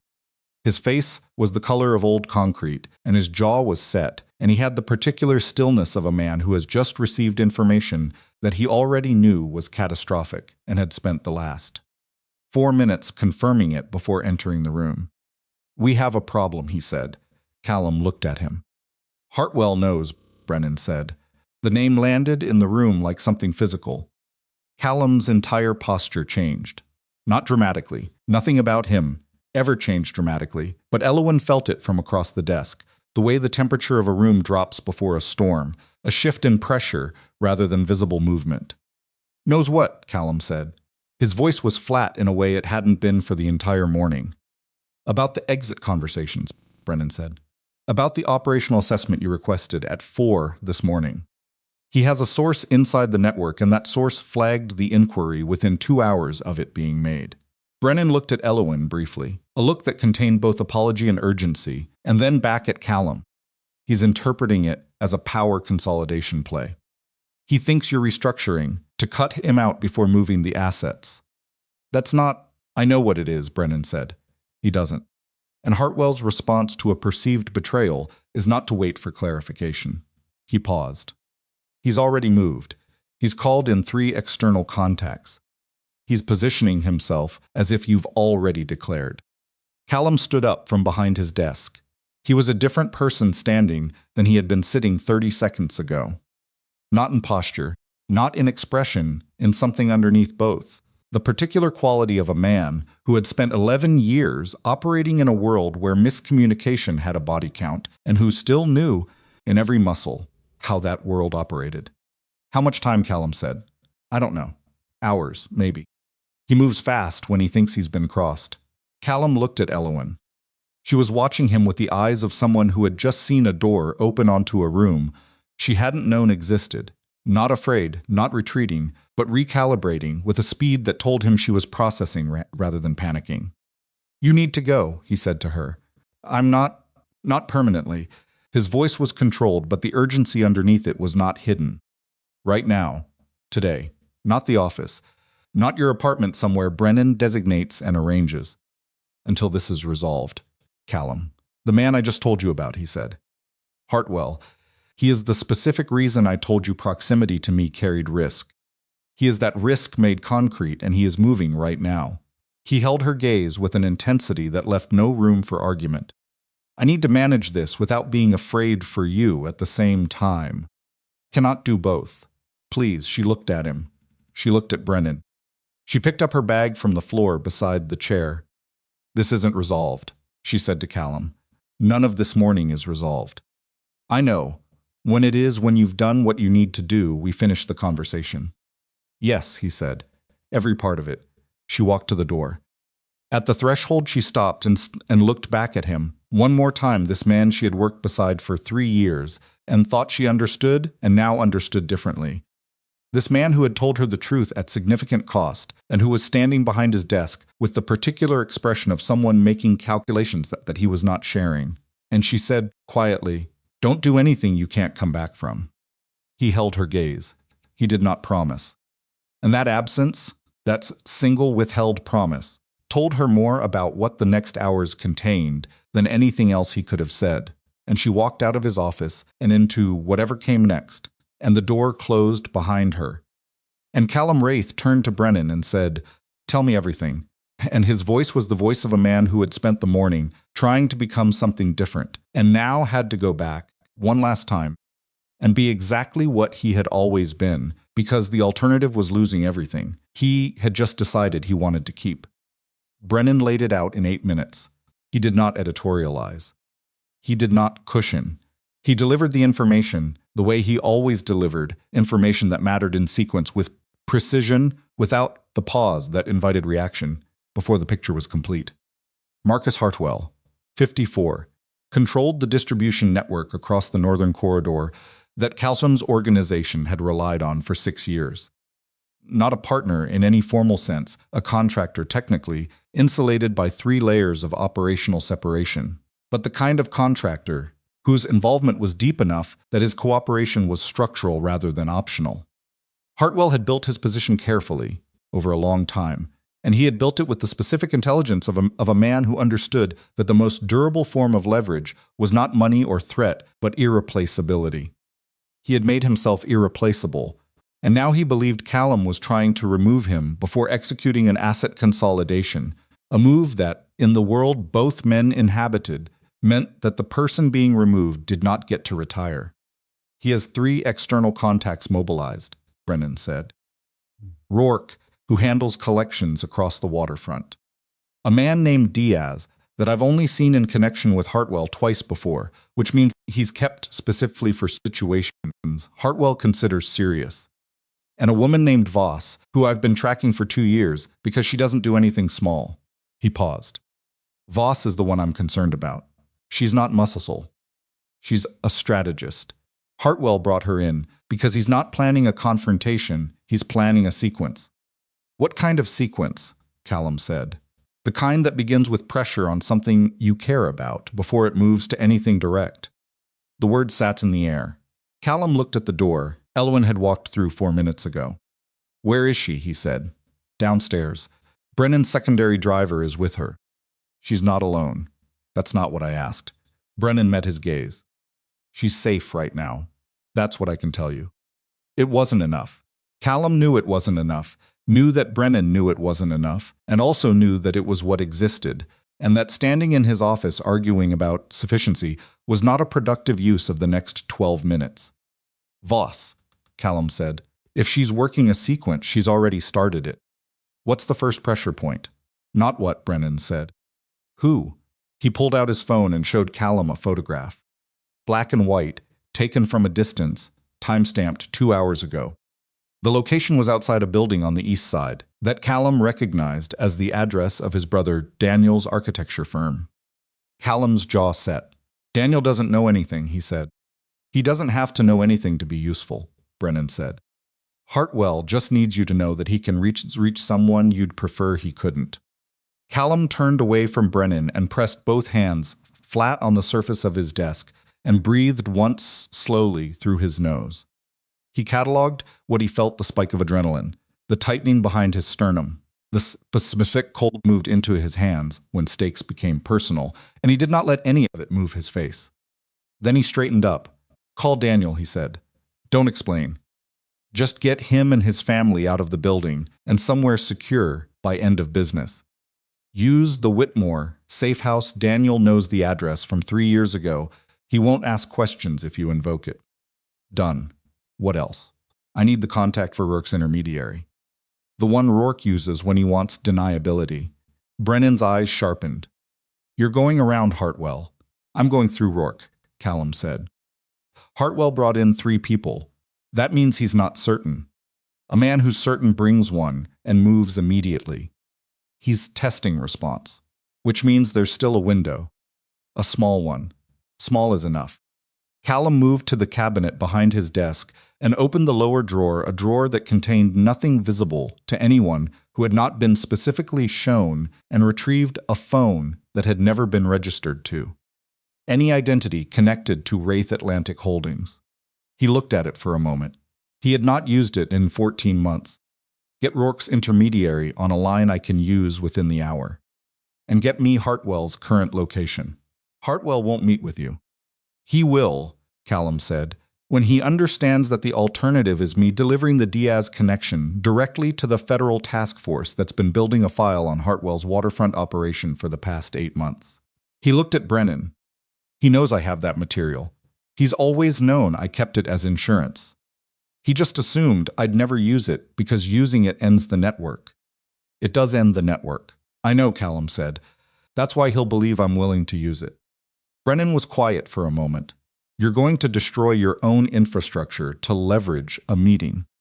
I'm going to destroy my own infrastructure regardless, Callum said. The difference is whether I do it on my timeline or whether I let Hartwell's panic set the terms. He picked up the phone. This is still my organization. Until it isn't, I run it. Rourke's intermediary, a man named Feld, who operated out of a shipping import office near the Hudson and who had brokered difficult conversations for 15 years without ever becoming the subject of one, confirmed the meeting at 1:47 in the afternoon. Hartwell chose the location, a warehouse space in the West 30s that he had used for operational meetings for years, because it had 4 exits and because every wall was thick enough that nothing said inside it carried to the street. It was a defensive choice, which told Callum that Hartwell was afraid, and afraid men made predictable decisions. Predictable was manageable. Brennan wanted to send 4 people in with Callum. Callum took one, a man named Parrish, who had been with the organization for 9 years, and who communicated primarily through stillness and positioning, and who Hartwell knew well enough to understand as a signal rather than a threat. They arrived at 3:15. Hartwell was already inside with Diaz, and a third man Callum didn't recognize, which meant Rourke had already distanced himself from whatever was coming a tell. The warehouse smelled of metal and old concrete, and the specific staleness of a space that was used irregularly for things that required privacy. Single overhead light cluster, 2 folding tables pushed against one wall. Hartwell standing 15 feet from the entrance with his coat still on, which meant he hadn't decided yet whether this was a conversation or something else. He was a large man. Not tall but broad through the chest and shoulders, with the particular physical density of someone who had done hard physical work before money made it optional, and who retained the posture of it long after the necessities had passed. His face was a flat, hard face with pale eyes that were currently doing the rapid, detailed calculation of a man who had built a career on reading other men's intentions. He was reading Callum now. Callum walked to the center of the space, stopped at a natural distance, and let Hartwell read whatever he was going to read without giving him anything to work with. You came alone, Hartwell said. Parrish is behind me. I meant without the body of the organization at your back. Hartwell's voice was a flat baritone with no regional origin. He'd moved through too many cities to keep any of them. That's either confidence or stupidity. It's a conversation, Callum said. I don't need the organization for a conversation. You reached out through Rourke. Rourke doesn't carry messages between people who are having conversations. Rourke carries messages between people who are about to do something irreversible and want a record that they tried talking first. Then you understand the situation accurately. Hartwell's pale eyes stayed level. You're restructuring. I'm exiting, Callum said. Completely. Not a restructuring, not a reallocation. Out. Clean. That's what the operational assessment was about. Pause. Long enough for Diaz to shift his weight once, which Callum noted without looking at him. Out, Hartwell repeated. Yes, and my position in that exit. Settled, Callum said, fairly. Every contractual obligation honored. Every outstanding account cleared. No exposure created, and no loose ends left that point in your direction. Hartwell's expression didn't change. You're telling me you're walking away from 11 years of infrastructure, and you expect me to believe it's clean and uncomplicated. I'm telling you it's happening regardless, Callum said. The question is whether it happens with your cooperation or without it. And without it. The Diaz connection, Callum said. Simple. No drama. The temperature in the warehouse dropped. Diaz, to Hartwell's left, went very still. Hartwell's pale eyes sharpened by a fraction. Not fear, exactly. More the look of a man recalculating something he'd thought was already settled. You'd burn your own network. It's already burning, Callum said. I lit it this morning. What I'm managing now is the direction the fire travels. That's insane. It's a decision, Callum said. There's a difference. Hartwell looked at him for a long moment. Behind him, Diaz had developed the particular rigidity of a man who had just understood that his name had been spoken as a currency in a conversation he had not been prepared for, and that the outcome of the next 4 minutes would determine whether that currency was spent or returned to circulation. If I cooperate, Hartwell said slowly, settled accounts. Clean exit. No material passed to anyone. You continue your separate operations without interference and without any connection to whatever comes next in my organization, because there will be no organization. Callum held his gaze. You started your career before you met me, and you'll continue it after. The offer, and if I don't. Then we find out how the federal task force responds to the Diaz material, and whatever collateral detail happens to accompany it. Callum said it the way. He said everything that mattered without emphasis, without threat in the voice, just the information laid flat and allowed to occupy the space. I'd rather not find out. I expect you feel the same. Hartwell was quiet. He was quiet for long enough that the warehouse sounds filled the space-distant traffic, the building's own structural settling, Diaz's controlled breathing 2 feet to the left. 3 days, Hartwell said. I need 3 days to assess the account status and coordinate my own people. 2, Callum said. Hartwell's jaw tightened. 2. 2, Callum confirmed. Brennan will be your contact. Nothing moves without his confirmation and mine. Hartwell nodded once. Small movement, like a man who had made a decision he wasn't entirely comfortable with and was declining to make it look easy. Callum turned and walked back toward the entrance. Parrish fell in beside him without a word. At the door, Callum stopped. He turned back. The photograph, he said. Outside my brother's firm. Hartwell said nothing. Remove whoever you have near that address by end of business, Callum said. If I see a confirmation from Brennan's team that it's clear before 5 o'clock, we proceed as discussed. If I don't, he let the sentence finish itself. He walked out. The cold hit him when he stepped onto the street, raw October air that carried the smell of rain coming and the distant diesel of a passing truck, and he stood on the sidewalk for a moment with his hands at his sides and let his heart rate do what it needed to do, which was run faster than normal for about 30 seconds before his body accepted that the immediate variable was resolved. Parrish stood 3 feet behind him, facing the opposite direction. Professional reflex. Callum called Brennan. It's agreed, he said. 2 days. Watch the account coordination and flag anything that moves without prior notice. And check the east side address. I need confirmation. The surveillance is pulled before 5. Understood. A pause. Elowen is asking to come back to the office. No. She asked me to tell you it wasn't a request. Callum looked at the street. A cab went by. 2 people in a hurry with their collars up.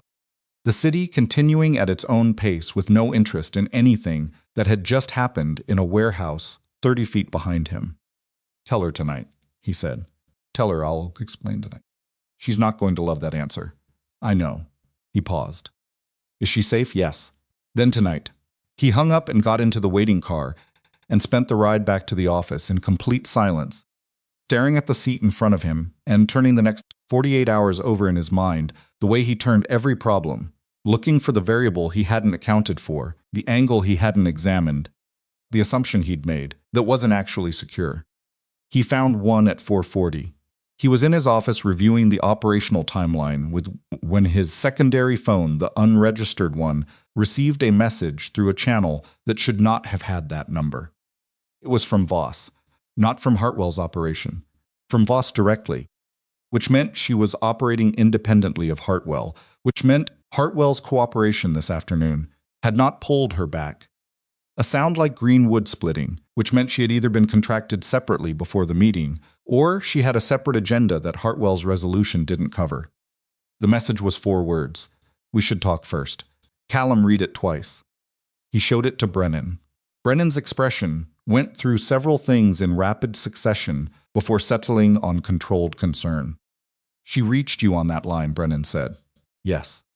That line has been clean for 14 months. Yes. Which means she's been positioned longer than we thought. Yes. Callum set the phone on the desk face up. She's not working for Hartwell. She's working for someone who was watching the situation before Hartwell made his move. Someone who saw the exit assessment coming before I made it. Brennan sat down heavily. How is that possible? Because I'm not the only one who keeps material, Callum said. Voss is a strategist. Strategists collect. She's had a file on this organization for long enough that she knew what a 4A operational assessment call meant before Hartwell did. He paused. She's offering to talk because she thinks she has something I need. Do you know what it is? No. He looked at the phone. But if she reached me through a clean line, she's demonstrating capability. She wants me to understand the scope of what she has before I decide whether to respond. Don't respond, Brennan said immediately. If I don't respond, she escalates. If you do respond, you're negotiating with a third party we don't understand while the Hartwell agreement is still in its first 24 hours. I know, Callum said. He stood up and moved to the window. The city was going gray at the edges, the afternoon light flattening out toward early evening. The buildings losing their detail and becoming shapes. He had stood at this window many times in the past 11 years and made decisions that he had told himself were necessary and strategic and the only available option. And he had been right often enough that the habit had calcified into something that felt like wisdom. He was not certain it was wisdom. He was not certain of much, standing at that window at 4:47 with an unregistered phone on his desk and a message from a woman he'd been tracking for 2 years, and 48 hours of a fragile agreement that had not yet been tested. His other phone rang. He looked at the screen. Elowen. He answered. I know you said tonight, she said without preamble. I'm not calling about that. I'm calling because Brennan's driver just told me we're moving locations, and I need to know whether that's precautionary or whether something happened. He turned from the window. Precautionary. Is that true? Pause 1 second. Mostly.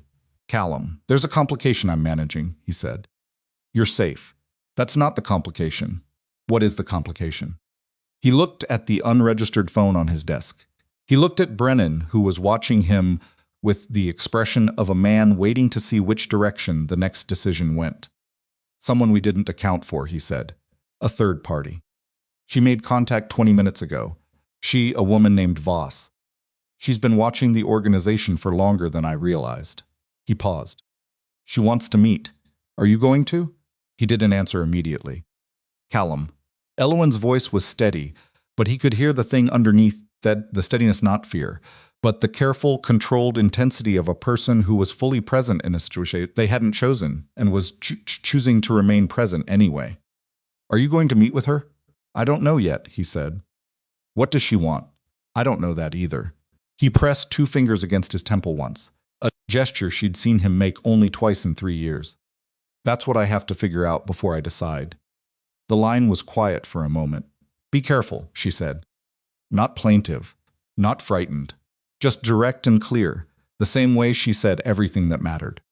Not because of me, because you have something to come back to now, and that changes the calculation. He absorbed that. It does, he said, so factor it in. She hung up. Callum stood with the phone in his hand for 3 seconds, and then he put it in his pocket and picked up the unregistered phone from the desk and typed a single-word response to Voss. When the reply came in 40 seconds tonight. 11. Come alone. Brennan read it over his shoulder. You're not going alone, Brennan said. She said alone. I heard what she said. Callum looked at the message. He looked at the time 4:53, which gave him 6 hours. 6 hours to work through the Hartwell timeline confirmation, brief his legal team on the initial exit parameters, and figure out what a woman who had been watching his organization long enough to acquire a clean phone number actually wanted from a man who was in the process of destroying exactly what she'd been watching. She could have moved against the organization already, Callum said. If she had what she's implying she has. She hasn't. She wants to talk. That means she needs something. Or she needs you in a specific location at a specific time. Yes, Callum said. That's also possible. Then you understand why I'm not letting you go alone. Callum set the phone down. He looked at the window, at the city going dark at the edges, at the reflection of his own office in the glass, the desk, the files, the chair where Elowen had sat that morning, while he told her the truth about himself and the future he was trying to build, and she had listened and she had not left.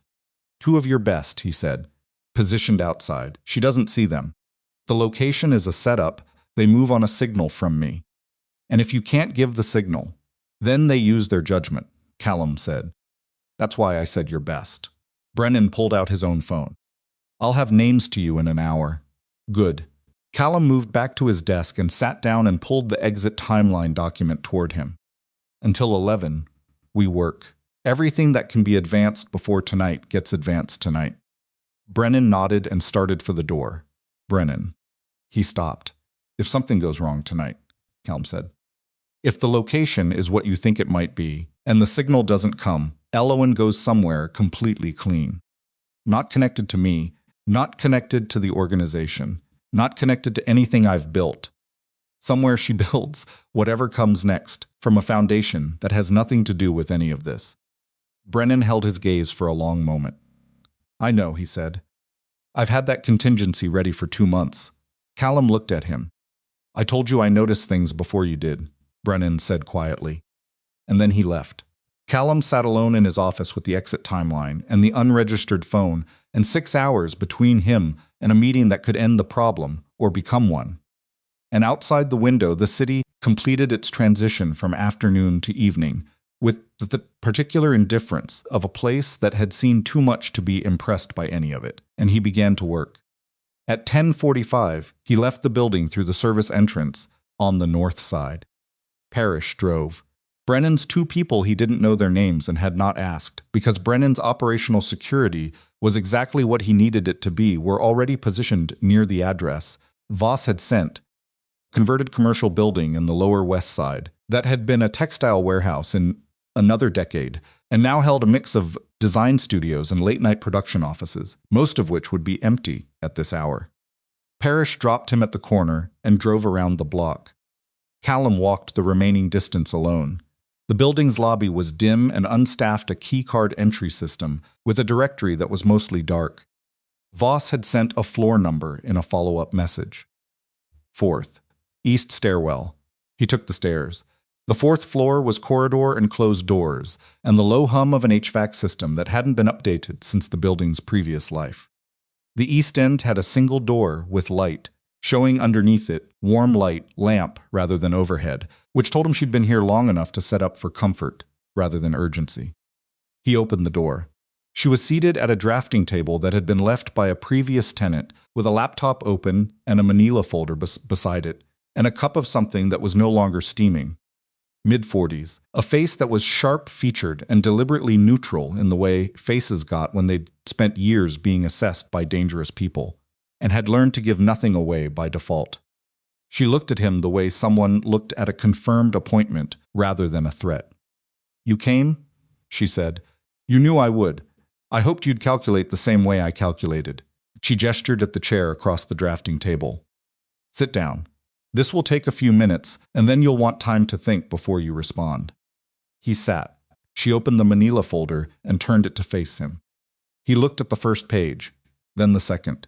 He went through 4 pages without speaking, and by the 4th page his breathing had changed, not dramatically, barely perceptibly, just the slight deepening of a man absorbing something that requires physical management to process, and he set the 4th page down and looked at Voss.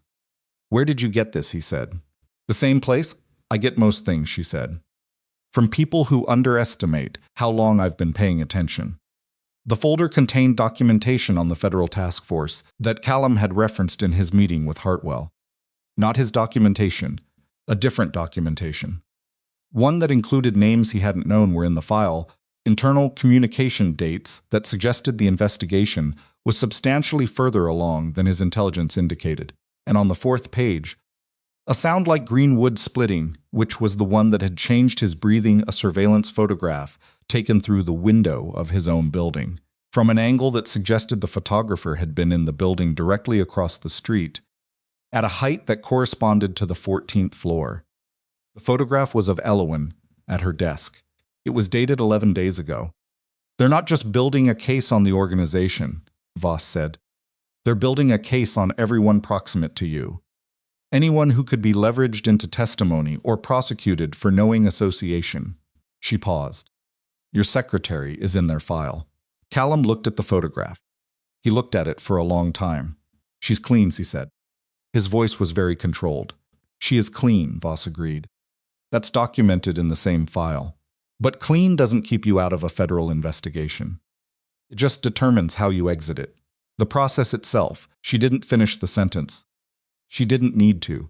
"They intend to use her as pressure. Not because she knows anything, because you'll do things to protect people you care about that you wouldn't do for yourself." The room was very quiet. "What do you want?" Callum said. Voss folded her hands on the table. "I want out of the same world you're trying to exit. I have material that protects both of us if it's deployed correctly. I have a proposed structure for how that deployment works.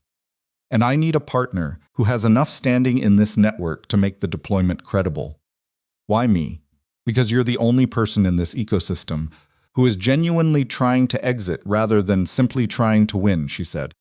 "That makes you the only person whose cooperation actually means something." Callum looked at the photograph one more time. Then he looked at Voss. "Show me the structure," he said. And outside, in the dark street below, Brennan's 2 people held their positions and watched the building, and waited, and the city moved around them, without knowing what was being decided 4 floors above its indifferent surface, in a room with a drafting table and a manila folder and a man who had run out of versions of this life that he was willing to keep living. Voss spread the structure across the drafting table in 3 separate document sets, each held together with a binder clip, each representing a different layer of what she was proposing. Callum did not touch them immediately.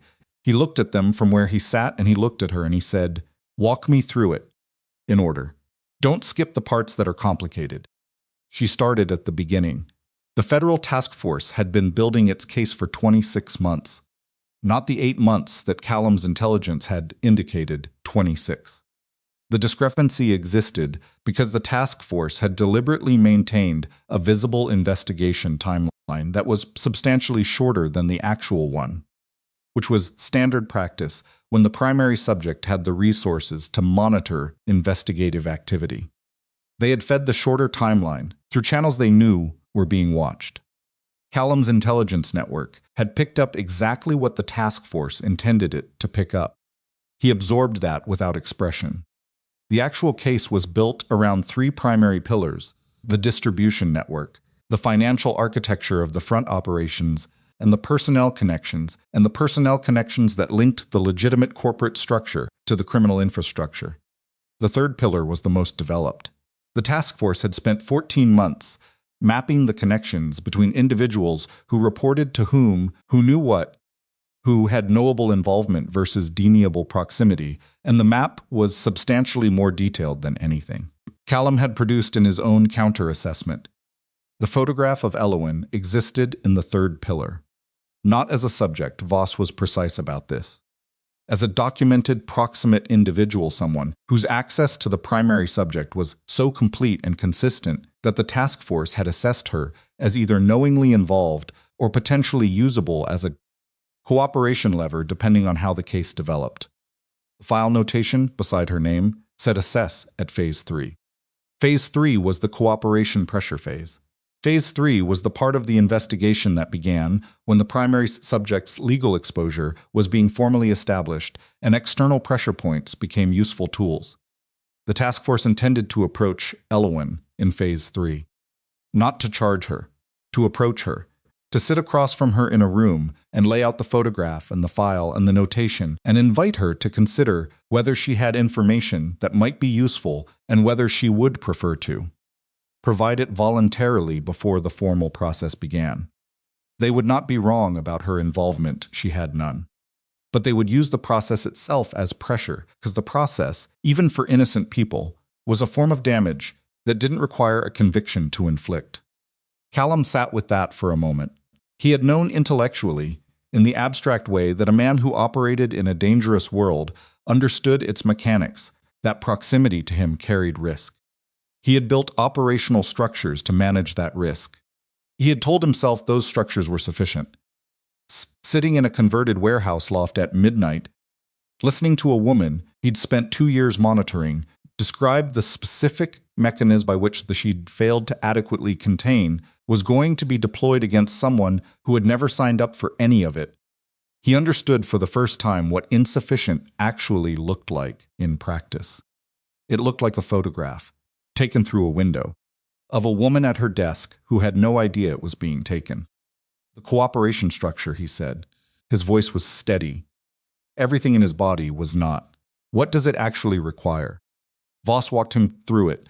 Full documented disclosure of the organizational structure, not selective, not curated, everything. The financial architecture, the distribution network connections, the personnel map, the operational history going back to the beginning. This was not a negotiated partial disclosure. The task force wanted the complete picture because they needed it to close not just the case against Callum's organization, but the broader network of cases that his organization's activity had been generating evidence for over the past decade. In exchange, non-prosecution agreements for Callum, for Brennan, and for anyone whose involvement had been operational rather than primary. The Elowen notation would be formally removed from the file, not archived, not reclassified, removed, with a documented determination of non-involvement that would follow the file into whatever closed case record it eventually became. No Phase 3 approach, no room, no photograph, no invitation to consider her options. Gone. Voss's own cooperation filing would run parallel separate terms, separate documentation, same essential structure.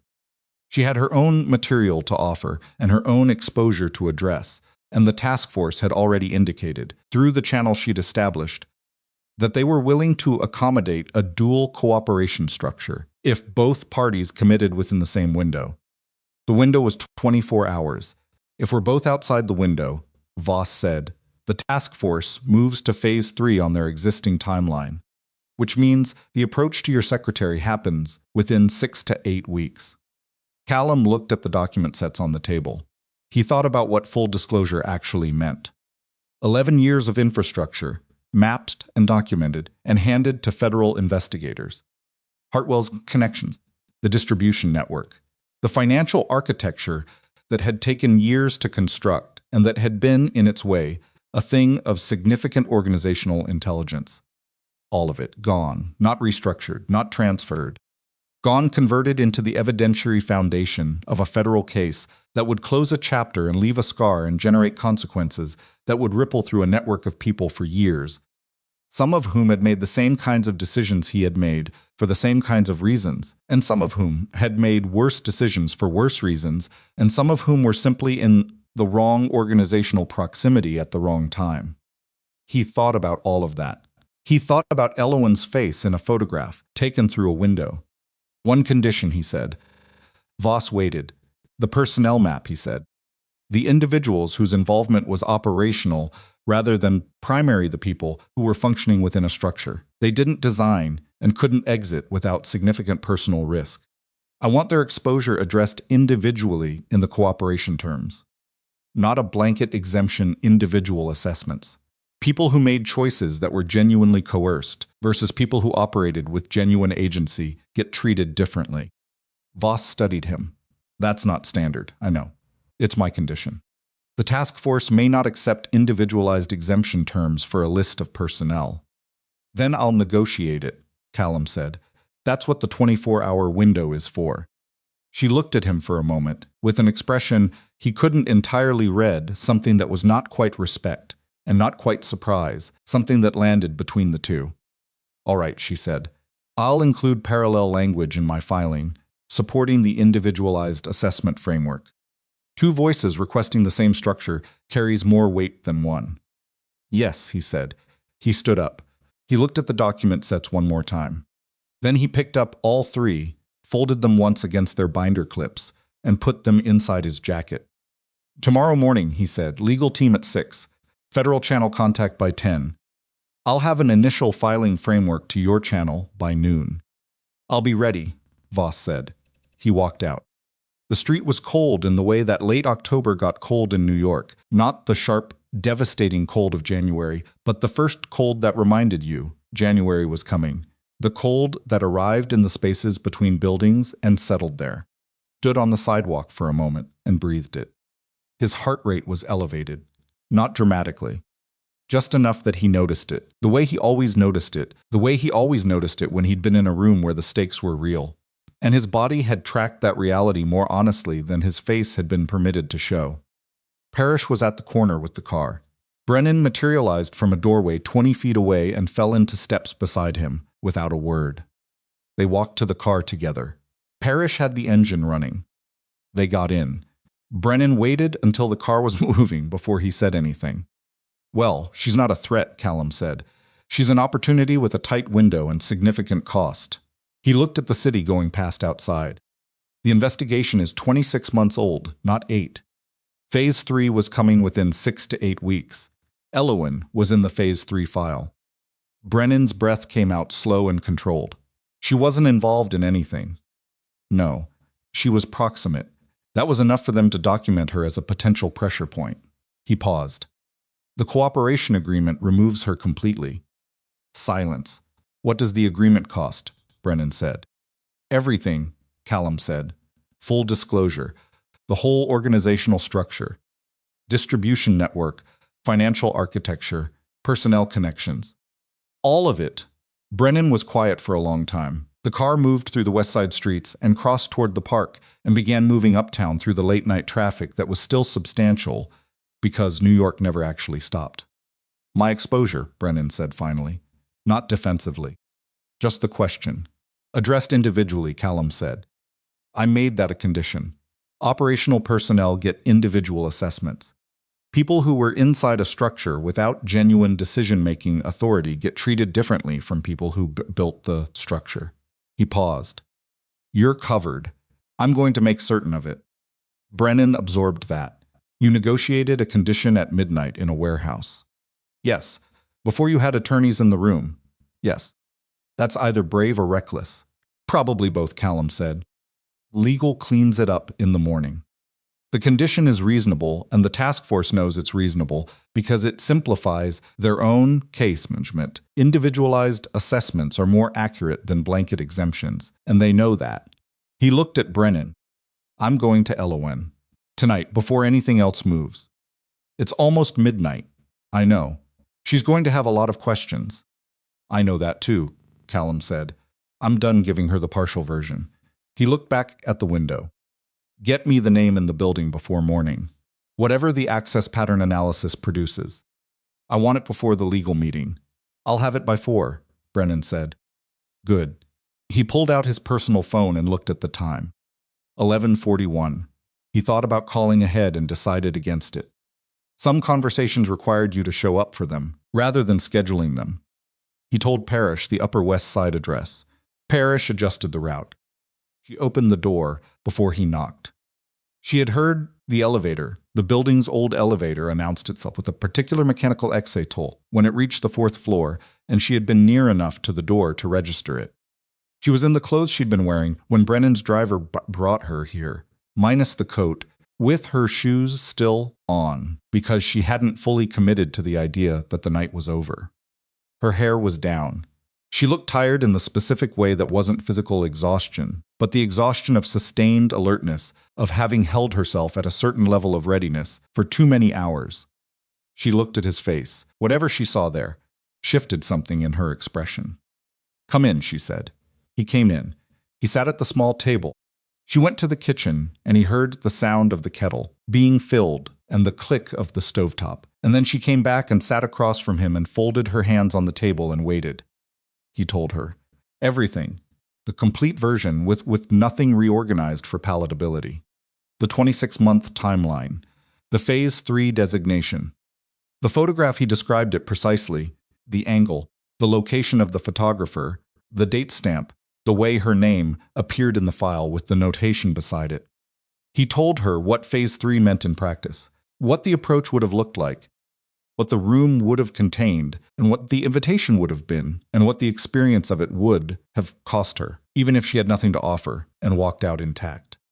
He told her about Voss's structure, what it required, what it produced. He told her about his condition, the individualized assessment framework for operational personnel, and why he'd made it, which was partly strategic and partly because he had spent 11 years making decisions that affected people who were inside his structure. And this was the last decision of that kind he was ever going to make, and he intended to make it correctly. He told her the window was 24 hours.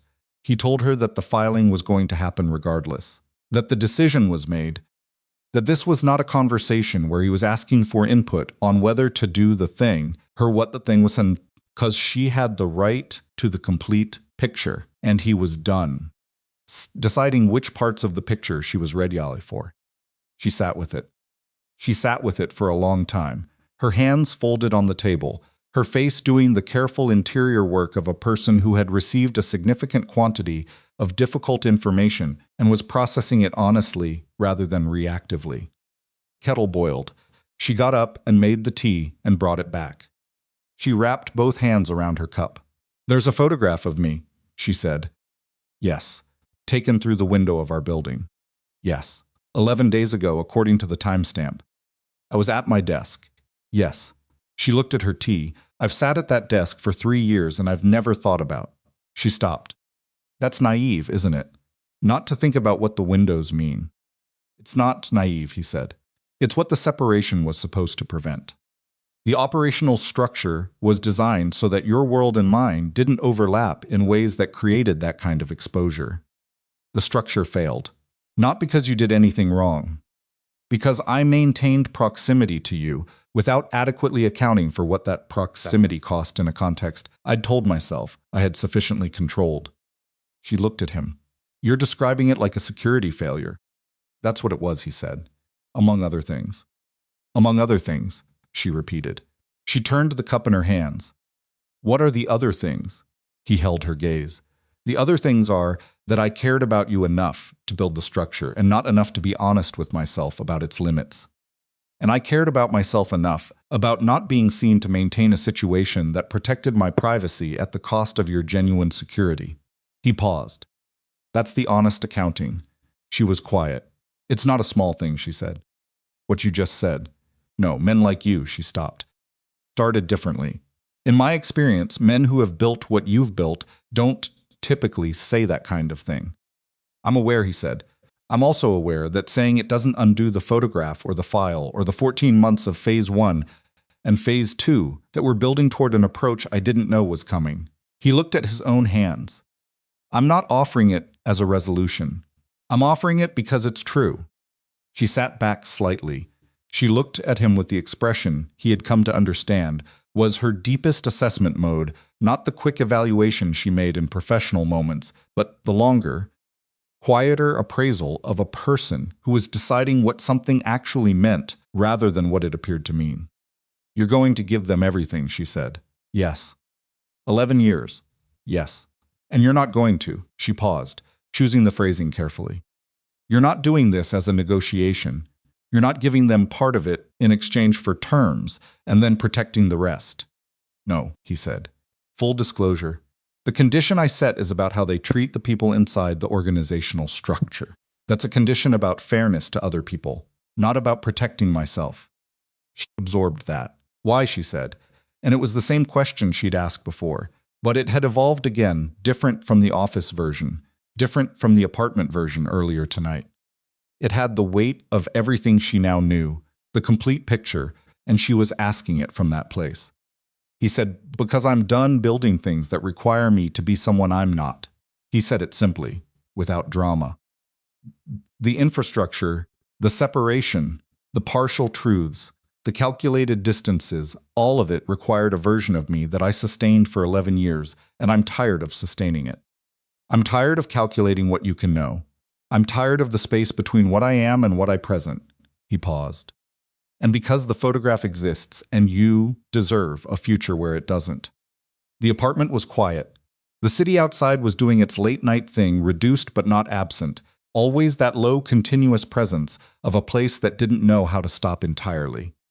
I stayed here all evening, Elowen said quietly, and I sat at this table, and I thought about everything that's happened in the past week, and I tried to figure out what the honest version of how I feel actually is. She looked at him. Not the version I'm supposed to feel. Not the version that makes a coherent narrative. The honest one. And I'm angry, she said. About the photograph. About the file. About 3 years of partial truths and built structures that I didn't consent to, and that were made with the confidence that you knew better than I did what I needed to know. She held his gaze. That anger is real, and it's not going away tonight. I know, I'm also. She stopped. I've spent 3 years watching you make decisions, and I've been close enough to see the difference between the decisions you make for effect and the decisions you make because you actually believe they're right. She paused. Tonight in this room, you look like a man who has made a decision he believes is right. I have, he said. It costs you everything. Yes. And you're making it anyway. Yes. She looked at him for a long moment. Then go home, she said. Get your attorneys in a room at 6 in the morning and do what needs to be done. Handle the federal channel. Handle Hartwell. Handle whoever is in our building that's been reporting for 22 months. She held his gaze. And when it's done, when the structure exists, and not just the intention, come back. Okay, he said. He stood. He was almost to the door and she said his name. He turned. The night at the gala, she said. What you said to me. She held his gaze with a steadiness that was its own form of courage. I went home furious. I want you to know that clearly. You should have been. I was. She looked at her tea. I sat in my car in the parking garage for 20 minutes before I could drive because something about it had gotten into me in a way I didn't understand yet. She looked back at him. I understand it better now. That doesn't make what you said right. But I want you to know the complete version of that night too. He looked at her across the length of that small, impersonal room. Thank you, he said. He meant it in a way that was larger than the 2 words could carry, and from the way she received it, she understood that. He left. The name arrived at 4:11 in the morning. Brennan sent it with 3 lines of context. Greer, administrative coordinator, 3rd floor, present with the organization for 8 years. Recruited 22 months ago. A daughter's hospitalization, a gap in insurance coverage, a federal investigator who had arrived at the right moment with a practical solution and a practical request. The recruitment had been methodical and patient, and the kind of thing that, when you understood the mechanics of it, was easier to recognize as a coercion dressed in the language of an offer. Callum read it twice.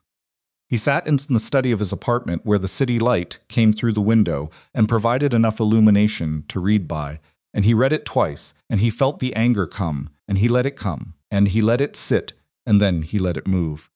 Greer had been afraid. Greer had been under pressure that Callum had not put there, but that his world had created a context for, and a federal agency had identified that pressure and used it with the specific expertise of an institution that had spent decades learning how to identify and use the pressures that ordinary people lived under. That was not exoneration. Greer had made choices, and those choices had consequences, including a photograph of Elowen taken from across the street and placed in a federal file. Consequences were real, but the anger, Callum found, had limits. It didn't sustain itself past the point where the mechanics of the situation became visible. He sent Brennan a single instruction. Greer's employment was terminated effective immediately. His access was revoked. His severance was calculated on the full 8 years without reduction. There would be no legal action, no additional contact, no further consequences beyond the loss of the position. He was to be informed of the termination by 9A. M in a private meeting with HR and allowed to collect his belongings without escort. Brennan's response came back in 4 minutes. Done. You sleeping? Callum looked at the city through the window. No, he sent back. Me neither, Brennan replied. And then, after a pause, it's the right call. All of it. Callum set the phone on the side table. He sat in the dark study with the city light, and he stayed there until 5:30, when he got up and put on coffee and changed his clothes and went to meet his attorneys. The legal meeting ran 4 hours. 3 attorneys, a conference table covered in documents. By 7:15, a whiteboard that had been filled and partially erased and partially refilled twice by 9 o'clock. The sound splitting. The cooperation structure required more architectural work than a standard filing because of the condition, the individualized assessment framework, and because the scope of the disclosure was large enough that the filing itself had required careful sequencing to ensure that the evidentiary value was preserved rather than compromised by the order in which information arrived. The crisis attorneys were good. They were expensive, and Callum had retained them 2 years ago for exactly this kind of situation and had hoped never to use them, and was now sitting across from them watching them earn everything he'd paid in retainer. By 10:20, the initial filing framework had been drafted. At 10:50, the task force contact confirmed receipt of the preliminary cooperation inquiry and scheduled a formal meeting for the following morning at 9A. The contact's tone, as filtered through the formal language of the written confirmation, conveyed something that the attorneys recognized as genuine interest, the measured warmth of an investigator who has spent months building toward a cooperation that he wasn't certain would materialize, and is now watching it materialize without drama. At 11:40, Callum called Hartwell through the Feld channel. He told Hartwell what was happening in the specific terms that Hartwell needed to understand it, not the full legal architecture, but the essential facts. The cooperation agreement was proceeding. The federal structure superseded their direct agreement. And the protection Hartwell had been offered directly was now being offered through a more durable legal mechanism that didn't require Callum's personal guarantee, because Callum's personal guarantee was worth substantially less on the other side of a cooperation filing than it had been before one. Hartwell listened. There was a silence on the line that lasted long enough for Callum to count it. Then Hartwell said, "You're actually doing it." "Yes." "I didn't think you would." "I know," Callum said. Another silence, shorter. "The terms for my operation. Through the federal channel. Your exposure, within the scope of the cooperation agreement, is addressed. The specific terms will be communicated through the legal channel by end of day." Callum paused. "I made a condition about operational personnel. You'll be assessed individually. The assessment will be accurate." Hartwell was quiet for a moment.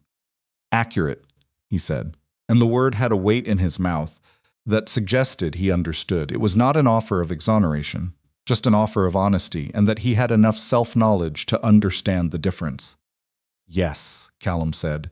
"All right," Hartwell said, and then unexpectedly, "for what it's worth. I've been in this business for a long time.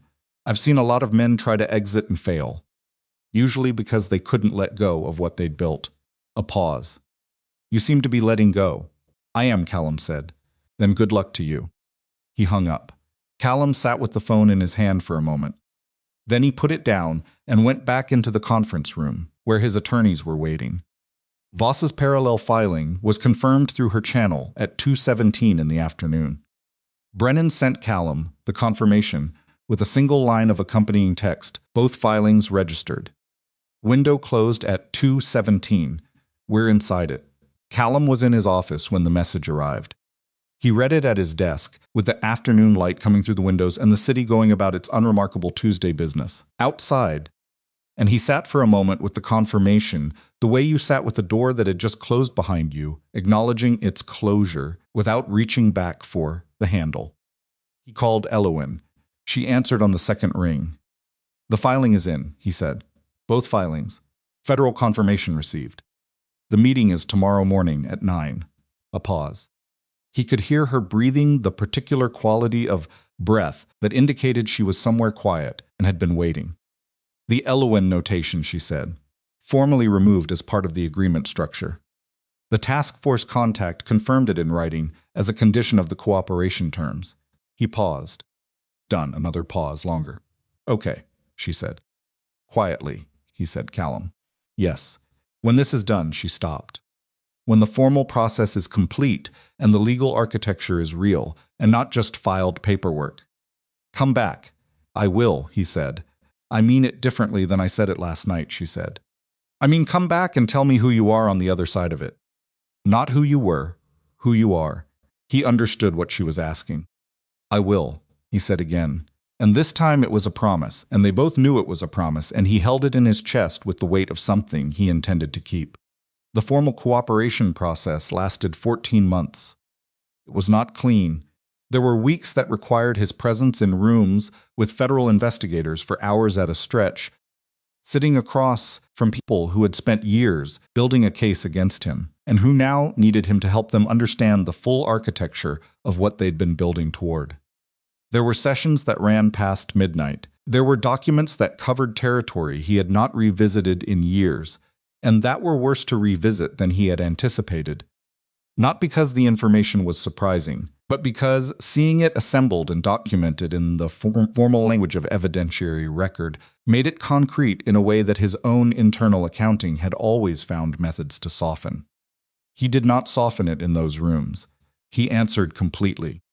He corrected misunderstandings in the federal investigators' existing record where the misunderstandings would have led them to incorrect conclusions. He provided context that reduced the assessed culpability of operational personnel who had been functioning within a structure they didn't design and had not been offered an exit from.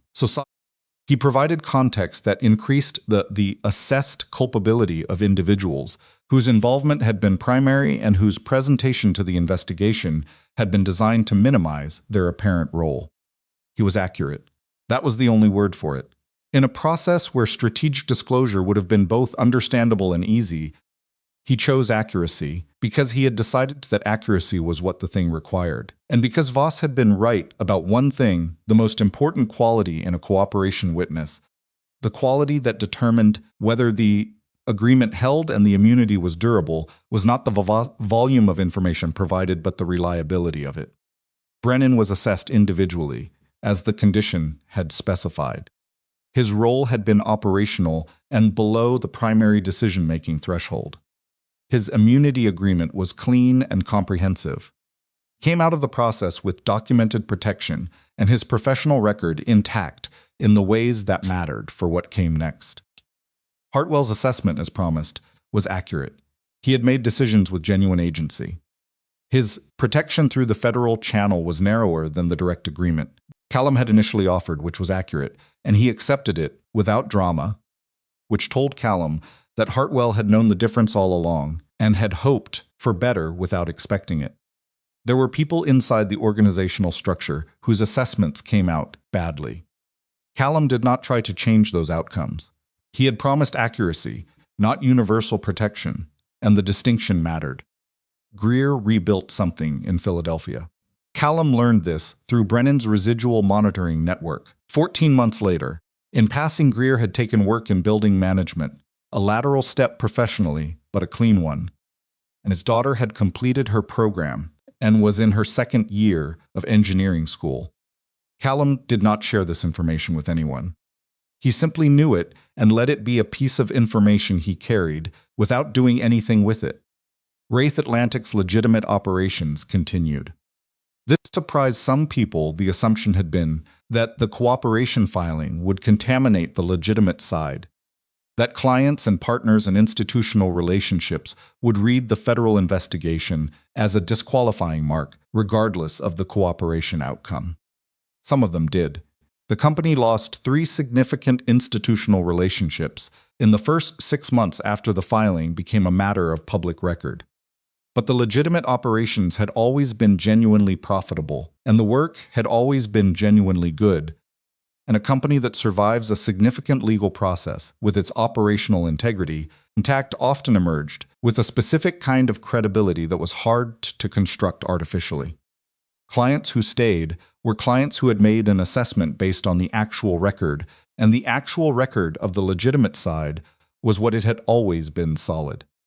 Elowen built the Strategic Operations Division from a 2-person team to a department of 11 over 18 months.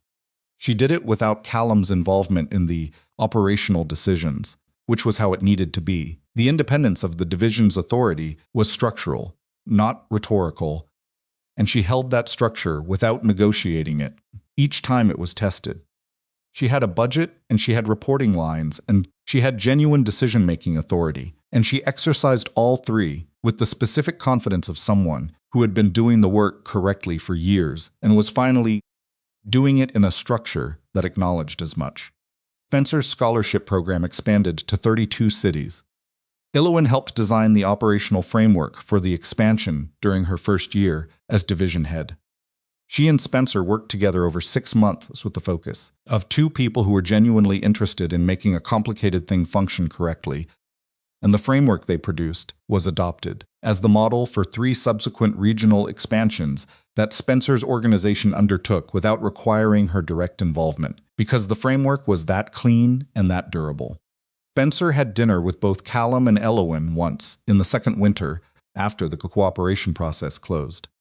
A restaurant near the Foundation's Midtown office. The dinner was unremarkable in the best way. The ease of people who have no unresolved business between them, sitting in a room together without needing to perform anything. At one point during the dinner, Spencer said, looking at Callum with the slight frankness of a man who had decided something was worth saying, "You look different than I expected." "Different from what?" Callum said. "From what I assumed the first few times I came to your building." He didn't elaborate. He raised his glass in a small gesture. Whatever changed, it worked. Callum raised his. They did not discuss what had changed, because the 3 of them in that room all understood it, and none of them needed to say it. The gala came back the following autumn. Same ballroom, same hotel. The Ashford Regent dressed again in its expensive flowers and its professional light. The string quartet in the same alcove. New York's influential assembled in the same configurations of interest and obligation that characterized every year of this particular event.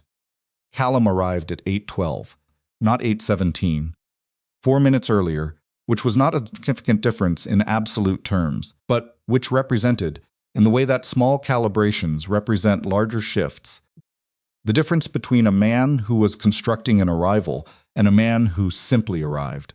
He wore a good suit and wore it without thinking about it. Splitting.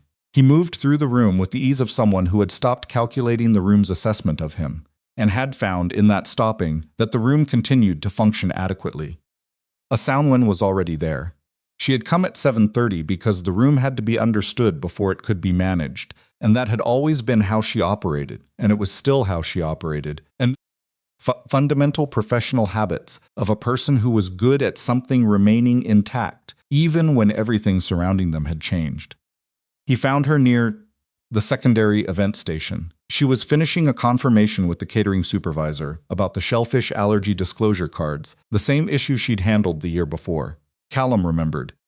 Though he had not known, he was remembering it until it surfaced now, and when she turned and saw him crossing the room toward her, she did not put her tablet down or adjust her posture. She finished the confirmation and looked at him. "You're early," she said.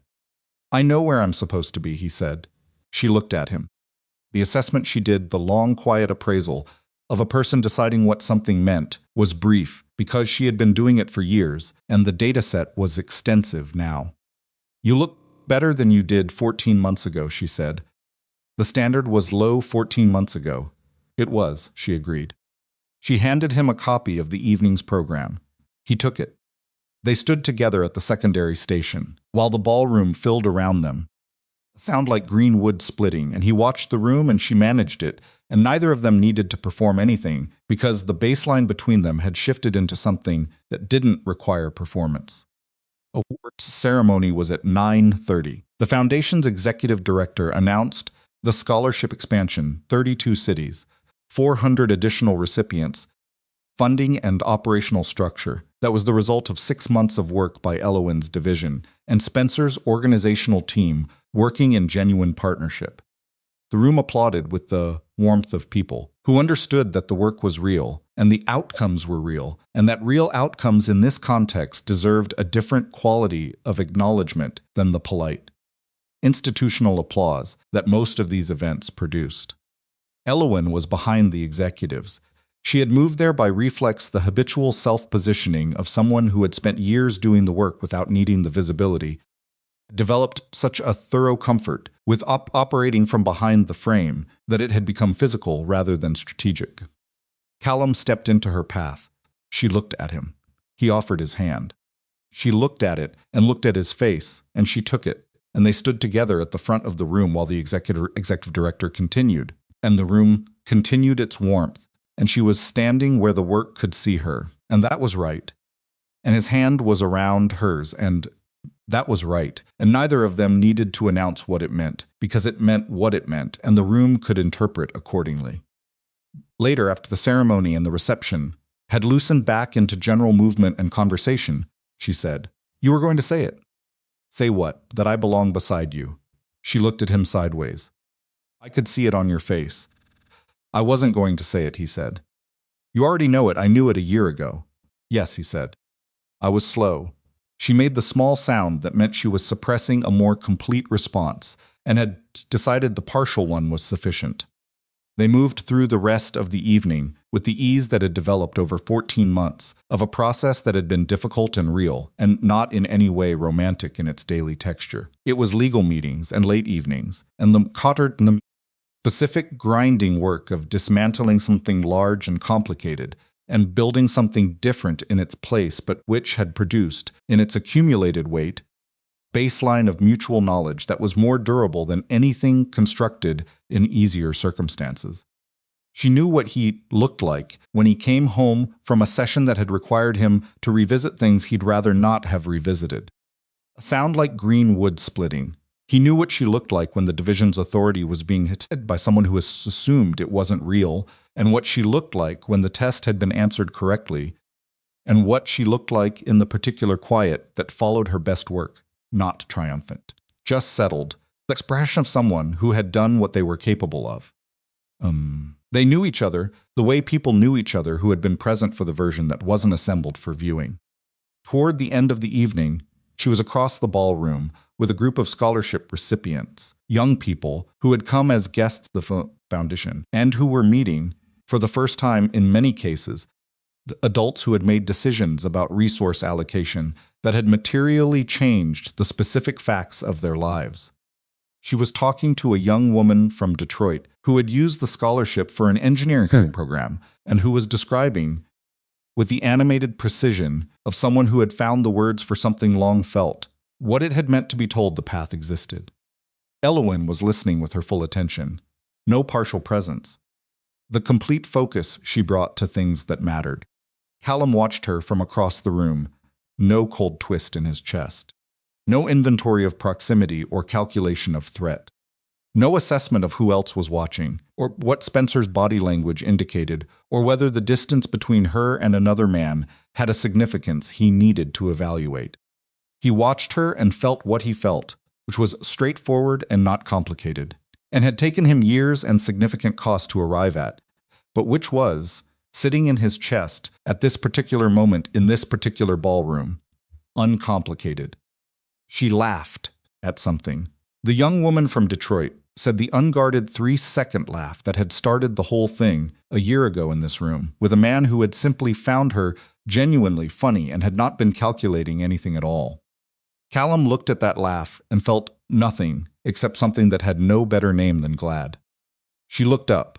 She found him across the room, the way she always found him, without searching, without dramatic adjustment of attention, just the natural orientation of someone who had calibrated to a particular presence and registered its location as a matter of course. She said something brief to the young woman from Detroit and crossed the room. Not hurrying, moving at the pace of someone who has decided where they're going and is not anxious about it. She stopped in front of him. "You're staring again," she said. "I know. Should I be worried?" He looked at her. He looked at this woman who had spent 3 years managing his world and 1 year rebuilding it alongside him, who had not simplified the process or performed forgiveness or pretended the difficult parts were smaller than they were, who had asked every hard question and sat with the real answers without flinching, who had remained because she chose to and not because she had nowhere else to go, who had built her own professional structure with genuine authority and independence, and who stood beside him now, as a result of accumulated choice rather than circumstance. "No," he said. He offered his hand. She looked at it. She took it. They stood in the middle of the ballroom where it had started the crystal light, the string quartet, the assembled noise of a city that would continue being itself regardless of what any individual decides inside it, and Callum Wraith, who had spent 41 years believing that love was a vulnerability that a man in his position could not afford, and that power meant ensuring nothing important could be taken from you, stood in the middle of a room full of people who did not know what the last 2 years had cost, and he held the hand of the only person who did, and he felt nothing that needed to be managed. He had told her once in a hallway outside a conference room that he had been terrified because he wanted to become the reason. She smiled. He had not understood then how wrong that was. He understood now. The smile was hers. It had always been hers. Every version of it, the unguarded laugh at the gala, the small warmth she directed at him across the small table in the impersonal apartment, the particular expression she had when she looked up from a problem she'd just solved and found him watching, none of it had ever been his to own or earn or secure. It was simply what it was. A person, entirely herself, who had been given every opportunity to leave and had chosen, in full knowledge of everything, to stay. He had spent his life building walls around the things he was afraid to lose. He had learned at considerable cost that the only thing worth keeping was the thing that stayed when the walls came down. The ballroom continued around them. The city outside continued doing what cities did. And Callum Wraith held Elowen Hartley's hand in the middle of the room where he had first understood what he felt for her, and for the first time, in longer than he could accurately remember, there was nothing left to protect himself from.